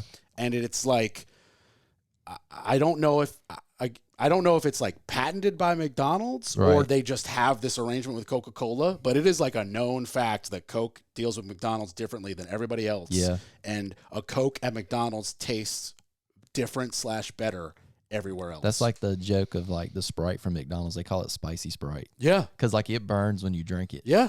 But there's like a legit reason they're doing it on purpose. Yeah. Yeah. And like I said, I didn't look it up. Maybe I heard it on a podcast or something, but they were talking about how they strategically do that because the amount of salt they put in the French fries is supposed to pair with the carbonation and the type of syrup that they use from the Sprites and the Cokes. So when you eat them together, it's even more addicting, which that's how they make everything. I mean, now. it makes sense that they would want their product that is poison to be addicting. Oh, 100%. Because then 100%. you don't complain as you poison yourself. For the record, I used to be a dude who poisoned myself. Like I'm still a big guy. I'm a former much bigger guy. Right. McDonald's was my jam. It's just Oh, yeah. delicious. Especially when they had dollar menus. When it was actually $1. Oh, yeah. And now it's a value menu. Yeah, it's like Everything's $2 and $3. $3. Yeah. Hey, look, when I was in middle school and I used to play sports and stuff, and we like after the games we would go to McDonald's. Like, if I had $10, I had like half the menu. You were a king. Oh yeah. Oh yeah. Now like one meal is like a chicken nuggets and French fries is $10. Yeah, value meal. Yeah, my ass. I remember when Yeah. you used to could get like a 10-piece for $1. Now a 10-piece is like $8. Yeah, I mean, I remember even just like some sport, like away games. Oh yeah. Because again, I'm at a boarding school, Right, so there's right. like a dinner, and we're gonna miss it. Yeah. So the coach was given like a pile of money by the school to take us all to Burger King or whatever. Nice. And it'll be like as we get off the bus, he'll like pull a 5 from the back of the envelope and 2 1s from the front, and like everyone got $7 or Right. whatever to go do. And then I remember like even just going from that boarding school to the other boarding school like a year later, Right. we were getting $9 because they were just like everything Yeah. got more expensive for the Yep. exact Yep. same thing, and they just had to give us more money because Yep. like I think they tried to give us like 5 one thing. We were all like, you can't get a meal. Like Yep. we're all like, So we get fries and a drink. yeah, we're like, what? Just the burger? Like Yeah. it's not. We just played 2 hours of basketball, dude. Yeah. We're Yeah. hungry. Bunch of teenagers. especially when you're like growing and you're in middle school and high school. Like I'm surprised me and my brother didn't eat my mom and dad out of house and home. Oh, so we were savage teenagers. Oh, yeah. Empty pits. Yeah. Yeah. And I mean, you had a brother, so 2 boys eating a lot more. I got a brother, he's bigger than me. Yeah. I mean, we just ate. That's all we Yeah. did. Like they would have to order whole pizzas for us. Like like Domino's, like we would have to get like, so it was just, I had a sister. She wasn't a big eater though. So it was my sister, my mom, my dad, me and my brother. They would have to get 1 pizza for me, 1 for him, and then they would share one. And like, it's just cause we ate. And I mean, like, it sounds about right though. yeah. Like, And we were also, like I said, we were raised on a farm. So we were up before school at the farm. We would go to school, and like, this is how like my dad just raised us. He was like, hey, if you want to play sports, usually practice. There was a gap, like a 2-hour gap where like we would like go to study hall and then go to practice. My dad made me drive home and go to work. and then go back to school to go practice. Oh, snap. That was every day when I played. He was like, playing basketball or playing sports in general is a privilege, but you got to earn it. And so every day after school, we got out of school at like 2:45. I was only 5 minutes from the house, thank God, because I'm from a small town.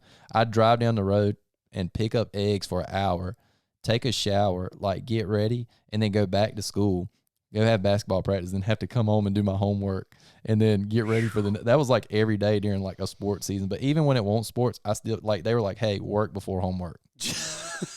Hey, I mean, looked like you turned out okay to me. Oh, I man. did. I have, my work ethic is incredible because of my mom and dad. I am so blessed that they made me do that. I didn't like it then, but now, like when they asked me to come back and work on the farm, I'm like dying to go.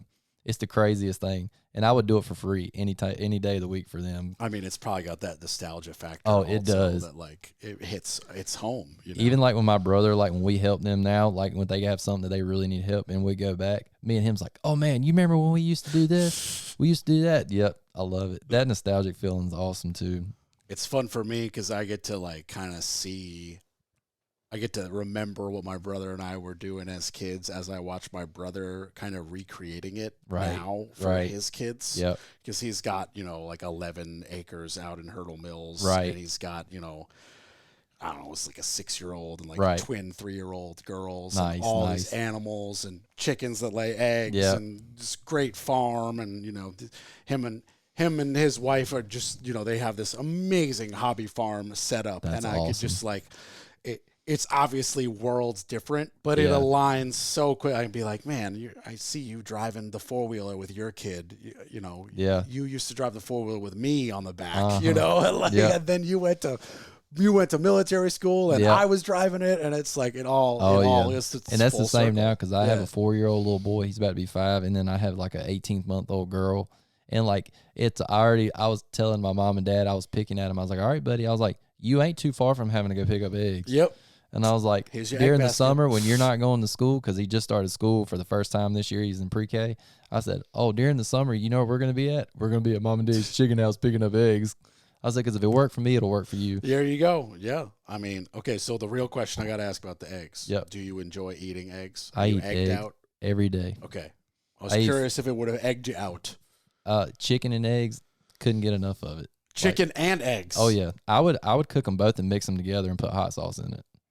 So that's what because I used to be scrawny in high school. Even though I was raised on a farm, my family were like smaller people. Like when I say smaller, I mean like skinnier, like really skinny. Even like my dad now, like my dad is 57. You were surrounded by protein. Come on. Yeah. And like I could like eat 5,000 calories and not gain an ounce. Cause I guess just from all the work and playing ball, like, cause we were like nonstop until we went to sleep.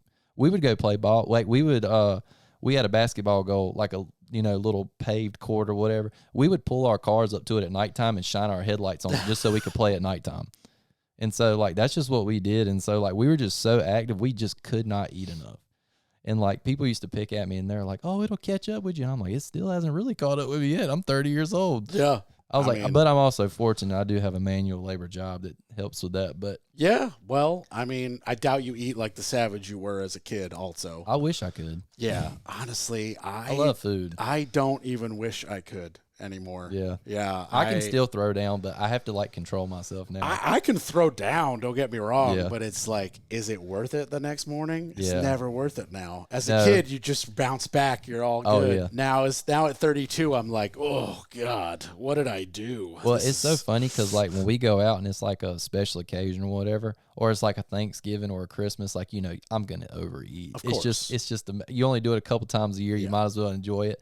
And like, it's so funny because like I'll go through like our line at Thanksgiving or whatever, and they're like, "Oh, how's that second plate?" And I'm like, "Second." I'm like, "This is fourth." Yeah. I'm like, "This is fourth go round." And I was like, "If you give me an hour, I'm gonna eat another 2 plates probably." Yeah. Just keep the dessert coming. Yeah. That's me on Thanksgiving. I'm just like, I know this is death and I don't even care. Give me all the pecan pie there is. Little chocolate pecan pie. That's my favorite thing on the earth. Really? Yeah.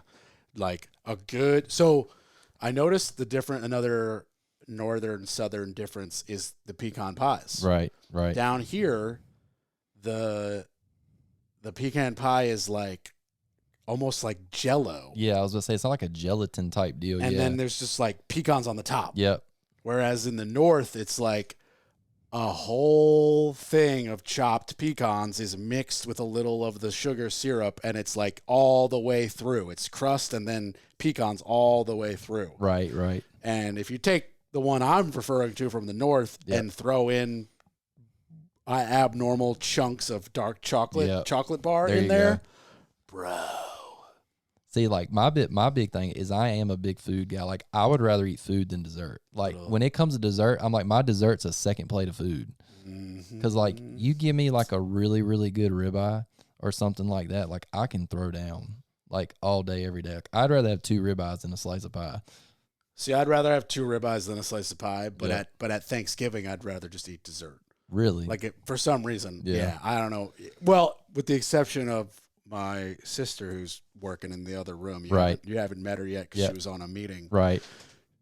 She either brings the recipe and cooks it or goes to the actual restaurant and buys like a whole tray of this special mac and cheese. Right, right. And it's like the huge long noodle mac and cheese. And it's like a 4 cheese. It's so dense. She lives in Atlanta. So you know they know how to throw down some good 100%. Southern home style cooking. Oh, you know it. Georgia's finest. And that is one of those things where like when she brings it, she'll bring like the whatever, the tray. Yeah, yeah. And then she'll like order a second half-size tray and be like, hey, Corb, this is for you. Put it in your freezer. Yeah. Don't tell anybody. And I'm like, that's why you're my sister. There you go. Like, there you go. Yes! Like you knew it. Yeah. You're like, you know that's what I wanted. Good job. Yeah. I'll tell you the funniest thing, like you were mentioning North and South. And so like the guy, Paul, I was telling you about, I was picking at him and I was like, man, I'm going to bring you one of our desserts from Thanksgiving and just see if you like it any different. And it's called a dump cake. I don't know if you've ever had it. What? No. So it's like a blueberry dump cake. It's like a fruit-based thing. And so it's like blueberries. It's got cake mix on top. And, of course, it's got a multitude of butter in it. And so I got my mom to make it because she makes it the best. And I brought it to him. And I was like, hey, man, look. You take this for your family. I made him a whole, and I was like, take it. He called me back like 2 hours later. He said, where did you get this? It's gone. He said, I need to know where you got this. And I was like, my mom made it. He was like, I need to meet your mom. Yeah. And I was like, and I laughed, and I was like, did you like it? He said, did I like it?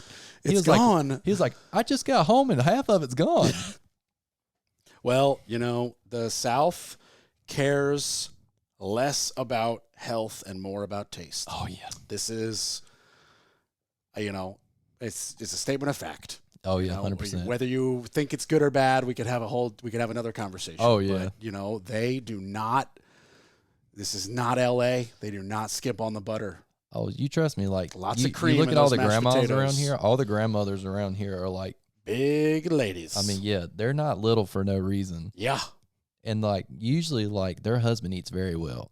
Yeah, and especially he's if they're a big like, boy. Especially if they're like your traditional grandmas that didn't work, and they were like the ones that like was cooking all, like they cooked breakfast, lunch, and dinner for the husband and the kids and stuff.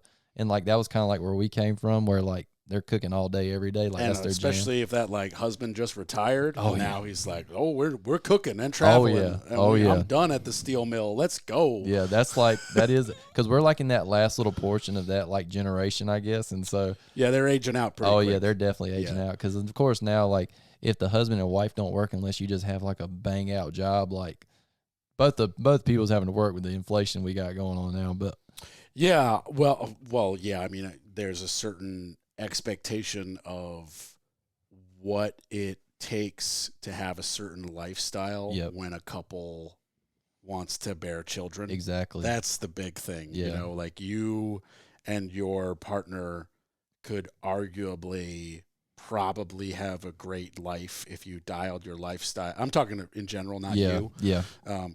If you dialed your lifestyle back, you could probably do a one income household. Yeah. But at least in my opinion, which is just my opinion, not right or wrong. Yep.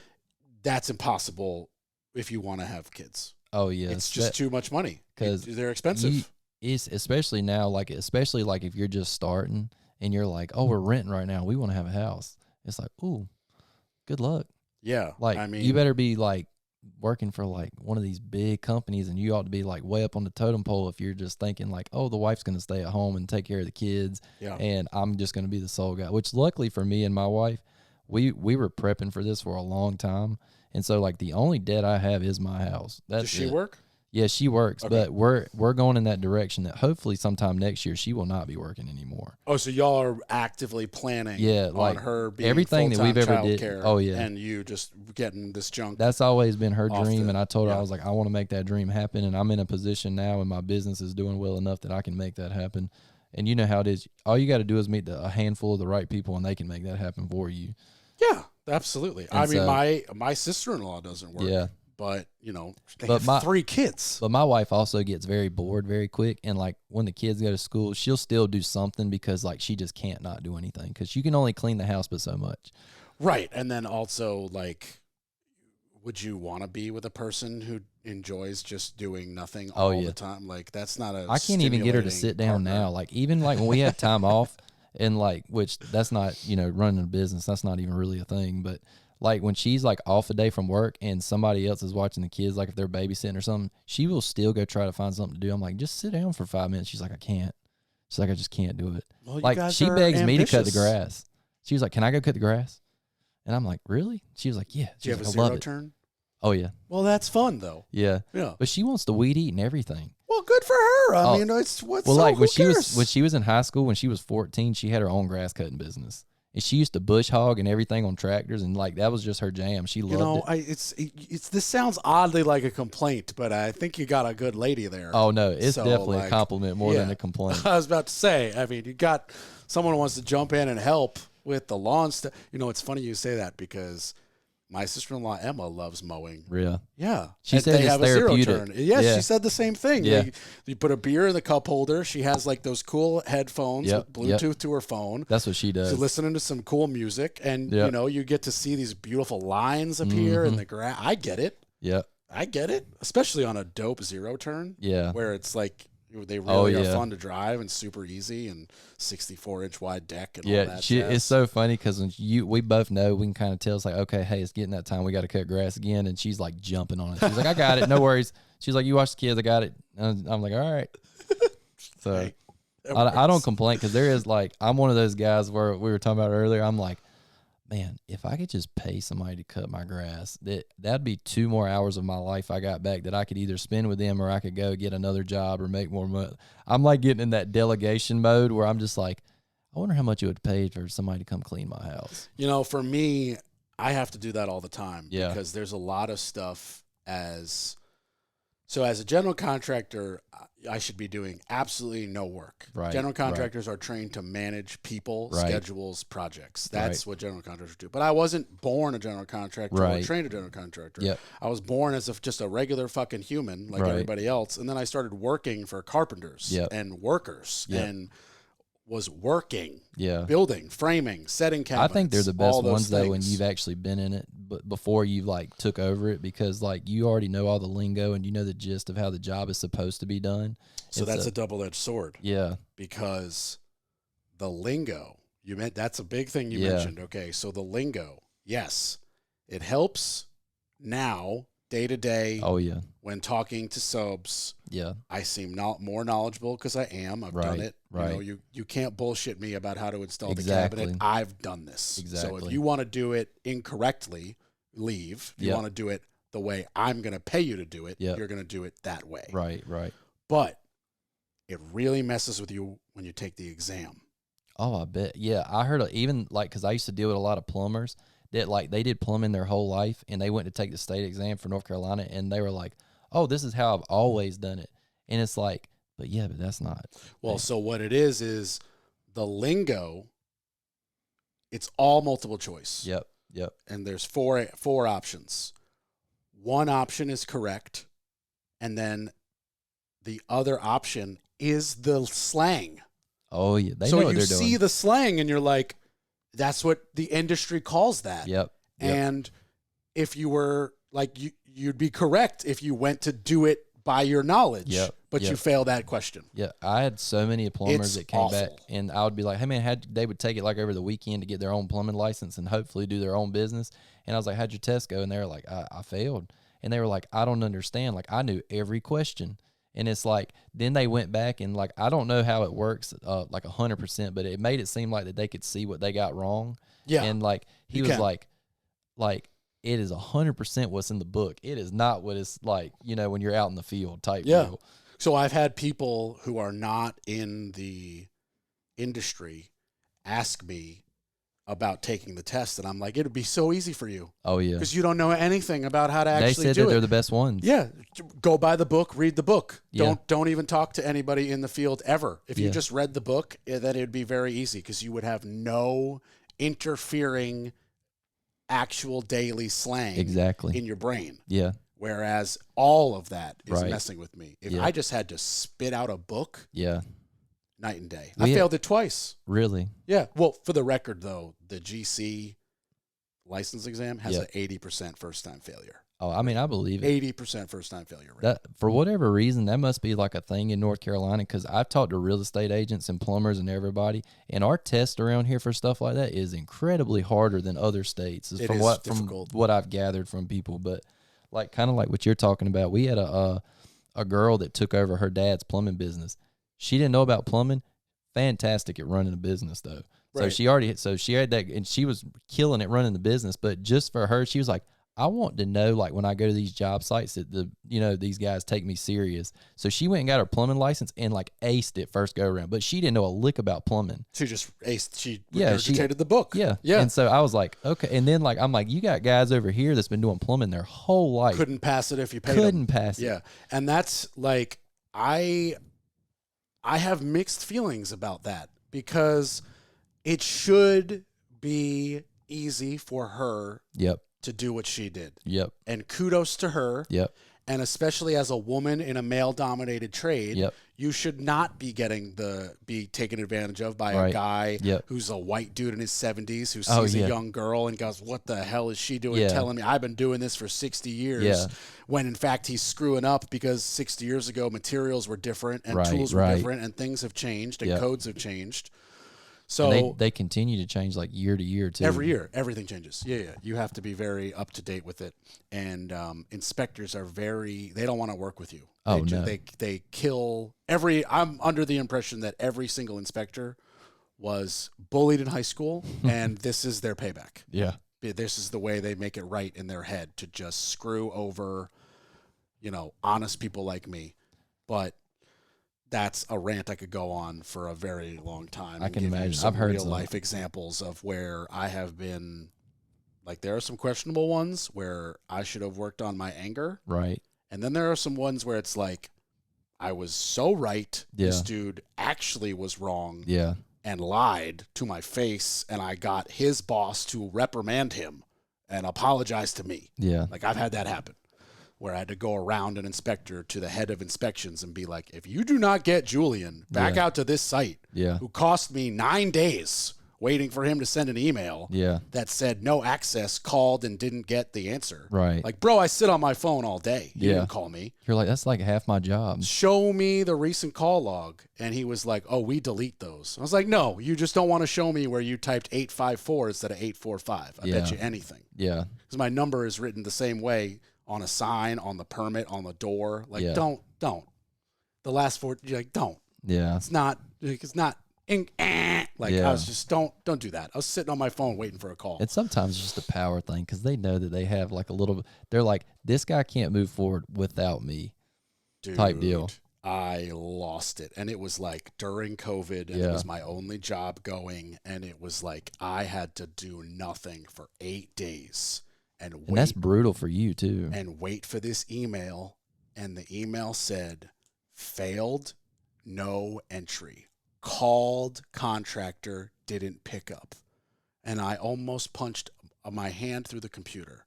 I I was bet. like, there's no way. I've got an orange sign with my cell phone on it. I got these made Yeah. custom.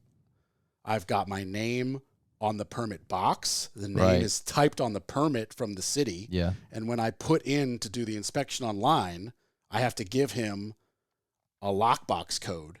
Right. And I broke my cell phone. Yeah. So he had it 11 times. Yeah. It was just, and how about send me the email that day? It took Exactly. 8 days for him to write an email that Yeah. said fail. I lost it. But But going back to the plumbing lady, Yep. it should be that easy. Yeah. That's where it's a double-edged sword. One side of the sword is like, yes, it should be that easy. She Right, should right. be able to have no knowledge, be really good at running a business, go get that license to make her more respected Yep. among some people who might brush her off. Yeah. And that way she can continue to be a business powerhouse. Oh yeah. Have competent plumbers feel better about working for her because Yep. she has a license and Yep. some knowledge and the correct lingo. And that's awesome. Yeah. But the other side of the sword is where people like me who really do know how to do it Yeah. because we physically build it. You actually have like the physical skills to do it. And it's like, it's a lot harder for me. And I don't 100% know what the solution should be, but Yeah. there should be like a, I don't know, you've proved yourself by working in this industry Almost X like a amount of grandfather time. type deal. Something along those lines. Like, just because I got grandfathered in to get the license a certain way doesn't mean I don't need to get a permit Exactly. and get the inspections. Yeah. Still have to do all that. Yeah. That's kind of like my dad. So my dad is so funny. So my dad's been farming for 36 years. Chicken farm. That's all he ever done. Chicken farm since he was like 20 years old. And now like a lot of the people that were there that worked for Purdue that were like his service people that would come out and make sure the farms were good, and if he needed like more feed or more whatever, like they come once a week and they kind of service the farm. Well, now a lot of those guys are retired, and these college students are coming like out of NC State and some of these other ones, and they went to college, so they think they know everything, and like they'll come in there and like try to tell my dad how to run his farm, and oh, does it burn him up? I'm sure he's like, just like, Junior, back up. And like he did, like every time because I'll do a lot of work from their house because it's kind of like you said, it's like two things. Like I get to spend time with my mom and dad while I'm like shooting emails, and I drink coffee with them in the mornings and stuff. So it's kind of cool. We get to hang out, and they'll come down there and service the farm, and all of a sudden my dad will come in there and he's ranting and raving. He's like, this guy's 24 years old. He ain't never seen a farm until he got out of college. I've been farming longer than he's been alive. Yeah, and it's so funny. And like my mom, she's like the peacemaker. She's like, well, he's just doing what they told him to do. He's like, yeah, but he don't know what the heck he's talking about. He was like, he acts like I have never ever done this before. Right. And like, oh, does he get so frustrated? It's so funny, but I get it too. I was like, if you know how to do something and somebody who comes in there and acts like, especially like I think this guy trains the new ones and he's only been there like 2 years himself. And so like he really, really tries to act like the big guy then. Like, he's walking around and saying, oh, you need to do this and do that and do that and other and yada, yada, yada. And he's like, come on, man. Like I've been doing this my whole life. Like, that's kind of what's happening. If you replace farmer with general contractor and you replace the new guy out of college, what's his name called? What's his title? He's a serviceman. They call him a serviceman. If you replace the serviceman with the inspector, that's kind of what's happening specifically in Durham. Is there's been massive the turnover rate is massive. Yeah. So you used to have a dude who built his whole life turns inspector. Yep. Because he can't handle it on his body. Right. And he knows the tree, knows it like the back of his hand, and he becomes the inspector, and he knows all the builders. And, and there's a relationship there where like, it's like, hey, I'm not even going to put this down because I know you're going to take care of it. So I'm going to go ahead and pass it because I know by the time I get home, you will have already fixed it. Or I won't type anything and wait for you to text me a picture in an hour, Exactly. Type of deal. Yep. But now you get inspectors who I'm young. We're young. Yeah. We get inspectors younger than us. Oh yeah. Who think that because they're driving around in a crappy little Nissan Frontier that says Durham Inspections with a computer screwed to the mount that like they are God. Oh yeah. And it's like, dude, slow your roll. Yeah. You're an inspector. Like you're not special. Yeah. You're just the inspector. Yeah. I'm actually the special one. Yeah. I'm rolling the dice, taking the risk, improving our community neighborhood by making a crappy house a better house, right, and renting it to somebody. Right. I'm fixing the foundation. What the hell are you doing? Exactly. And like the whole department needs to be just like taken down a step and realize that like we are actually on the same team. Oh yeah, that's where the discrepancy's at. It's very much a butting heads mentality, and I've noticed it specifically with a former plumber of mine. Right. every single house he worked on for mine, he would get in a fight with the inspector. And his partner, who is my plumber, Yeah. Yeah. would just go, I don't know why you argue with him. Yeah. Just do it. Yeah. And I'm kind of like, I don't know enough about plumbing, Yeah. but clearly it bothers the one guy enough to argue it. Right. But I don't know if you've ever, you don't build houses every day. You're the junk guy. Yeah. But I don't know if you ever argued with an inspector. It's never worked. Oh, no, because at the end of the day, they still have the last say-so. Yeah, it's never ended with the inspector going, I see your point of view, and you're correct. It always ends with, like, do you want me to make this worse for you, or do you want to do what I said, or do you want to talk to my boss who's going to side with me? Yeah, and sometimes I think it's an ego thing, too, because both people sometimes think they're right, or there's a certain way to handle it, and then that's where the button head starts. And then there's also a problem I've noticed more so with plumbing than other codes. The wording in the plumbing code is very gray area. Oh, super gray area. It's a little weird that it can be so cut and dry in other trades and grayish in the plumbing. And that's where sometimes I'm like, well, shit, I'm reading the code and the way you did it makes sense. Yeah. But then I'm reading the code and what the inspector wants also freaking makes sense. Like I hate to be the devil's advocate of you both are right. Yeah, because we had an instance when I was at Hughes where like the plumber was like, I hope I get this inspector because me and him are like on the same page, but this inspector's like, nope, not right. Yeah. And so like they were always like, I want Inspector A because he thinks the way I read it is right to him, but it's not for Inspector B. Yeah. And so I always remember that they were like, man, I hope this inspector's going to be on the thing today because I know he's going to pass it because that's what he thinks it is. And I've learned with framing inspectors to be there. Yeah. A lot of inspections, I'm like, I don't want to be there. I don't give a crap. Yeah. Let him fail it. Let him send an email to my tradesman who is being paid a fixed fee for the job, and he'll go fix it. He'll go rewire that. He'll go replumb that, whatever. But with the framing inspection, I have failed for incorrect stuff sometimes. Like, for an example, I failed for no fire foam at the penetrations and no foam sprayed behind each outlet. Right. But the inspector didn't know that I was using fire-rated spray foam for insulation for the whole house, which negates both of those things. Right. So he failed me for only that. Yeah. And this was a very simple one where I just called him and I was like, hey, I noticed the note said we're missing the foam behind the outlets and we're missing the fire retardant spray foam at every penetration. Yeah. He goes, yeah. And I go, did you see the note that says we're using the fire retardant spray foam? And he goes, oh, I missed that. And I go, cool. Are we good? He was like, oh yeah, we're totally, I'm going to change it right now using spray foam paperwork to be checked at end inspection. Yeah. And he was like, okay to insulate, okay to sheetrock. Right. And I was like, great. Yeah. And, it's one of those moments where that particular inspector, who I don't even remember, was just man enough to be like, oh, I missed that note. We don't need to do another inspection. Yeah. Like, the framing was fine. I just needed If only the they were foam. all that simple. Well, sometimes it's not that simple. Yeah. One time I had an inspector, I have to admit, he was annoying, but he was doing his job. Yeah. He kept failing the way this thing was framed. Yeah. And it was one header over a door, whatever, whatever, beam going into it, whatever. And he was just like, look, that is not how you have it drawn on your drawing. Right. It has to match your drawing. Yeah. Like, sorry. Yeah. And I was like, ugh, bro, what if I do this? He was like, between you and me, that would be strong enough, but that's not on the drawing. Yeah. Like, it's got to match. Yeah. And I was like, okay.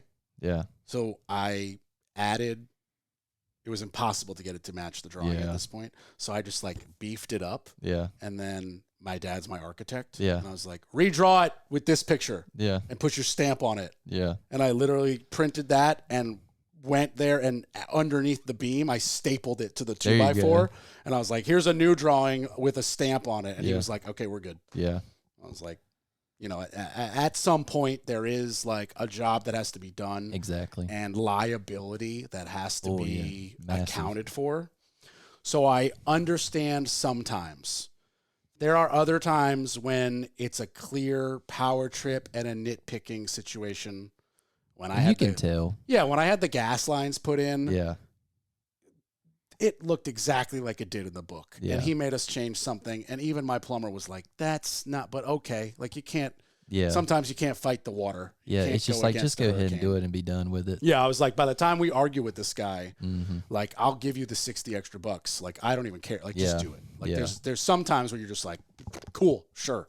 Yeah. And then there's other times where it's like, don't tell me you called my cell phone and that you erased your recently called log. Mm-hmm. That's just a lie. Yeah. You 78-year-old dude, you don't know how to erase the call log in your iPhone. Don't bullshit me.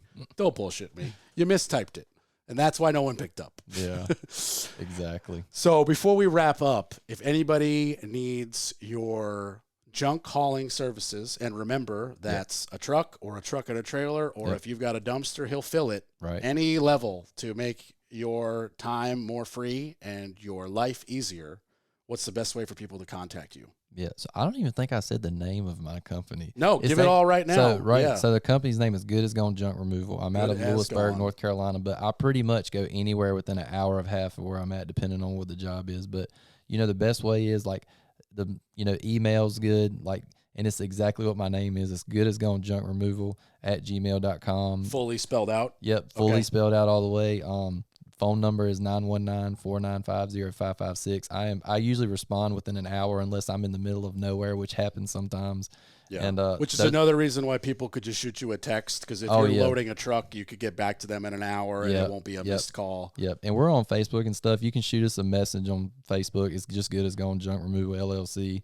And so, I mean, those are probably the best three ways. But like I said, most people, they can shoot me a picture of a text, and within like a few minutes, I can shoot you a price back, as long as there's like, it's very clear pictures and it's not like stuff all up under everything. It's like, oh, what is in that box? Yeah, and that's honestly, for listeners, that's the simplest way. Like if you can do a really clear picture, or your description is flawless. Like I have 3 mattresses and a box spring. They're all queen size. Yep. Like you don't need a picture of that. Yeah, don't need He a picture. knows what that looks like. Yeah. But if you say I have a couch and it's one love seat versus 17 sectional pieces of sofa, either be honest or expect the price to be different, or send a picture, because we're all on the same team is definitely a theme of this podcast. So the clearer you can be, information is king. Information is king, and the clearer and more concise that you can be, the better service you're going to get from everybody, especially Caleb here at Good as Gone Junk.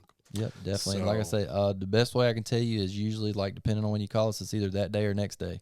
Yeah. Depending on the size of your job and how far you are away, we're usually going to get within you within a day. Especially, like, I know yesterday we did one where the lady called me. She's like, hey, house closes tomorrow. They did not tell me that they had all this stuff. Can you just come get it today? And I made it a priority, and I went and got it. And they closed on the house today. So, and sometimes it can be that you right there could have been the difference for them. Oh, definitely. And that, like, for you, probably just a regular dump job. But for that realtor and the people who closed on possibly their first time home, definitely, that's an amazing life event that you kept moving, was able to make happen.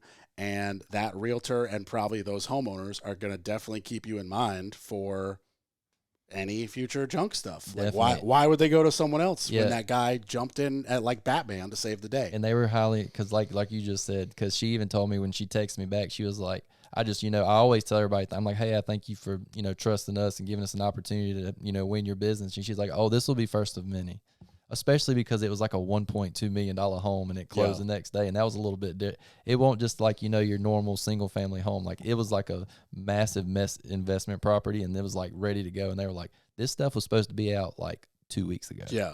Well, so that's how it is sometimes, man. Yeah. I mean, I have been very fortunate that I haven't had any like, let's get a dumpster because the tenant left all this junk. Oh yeah. I just I bought one house before we gutted it, and this homeless dude left all this stuff. So we had to do that. And then I had, it was like one tenant. The house, I got to be honest, they left it immaculate, but the curb was just full of their trash. Yeah. And I was like, this was like hidden junk too. I was like, I was texting them. I was like, did you really think that the Durham garbage truck was going to take this folded up vinyl pool? Oh yeah, and people do too. Like, They'll did you really think it's full of water? Yeah. Like, what did you like? how I can't even lift it. Like Yeah. they were like, sorry, we've moved. Yeah. Like, you're a problem. It's like, Yeah. thanks guys. Yeah. Yeah.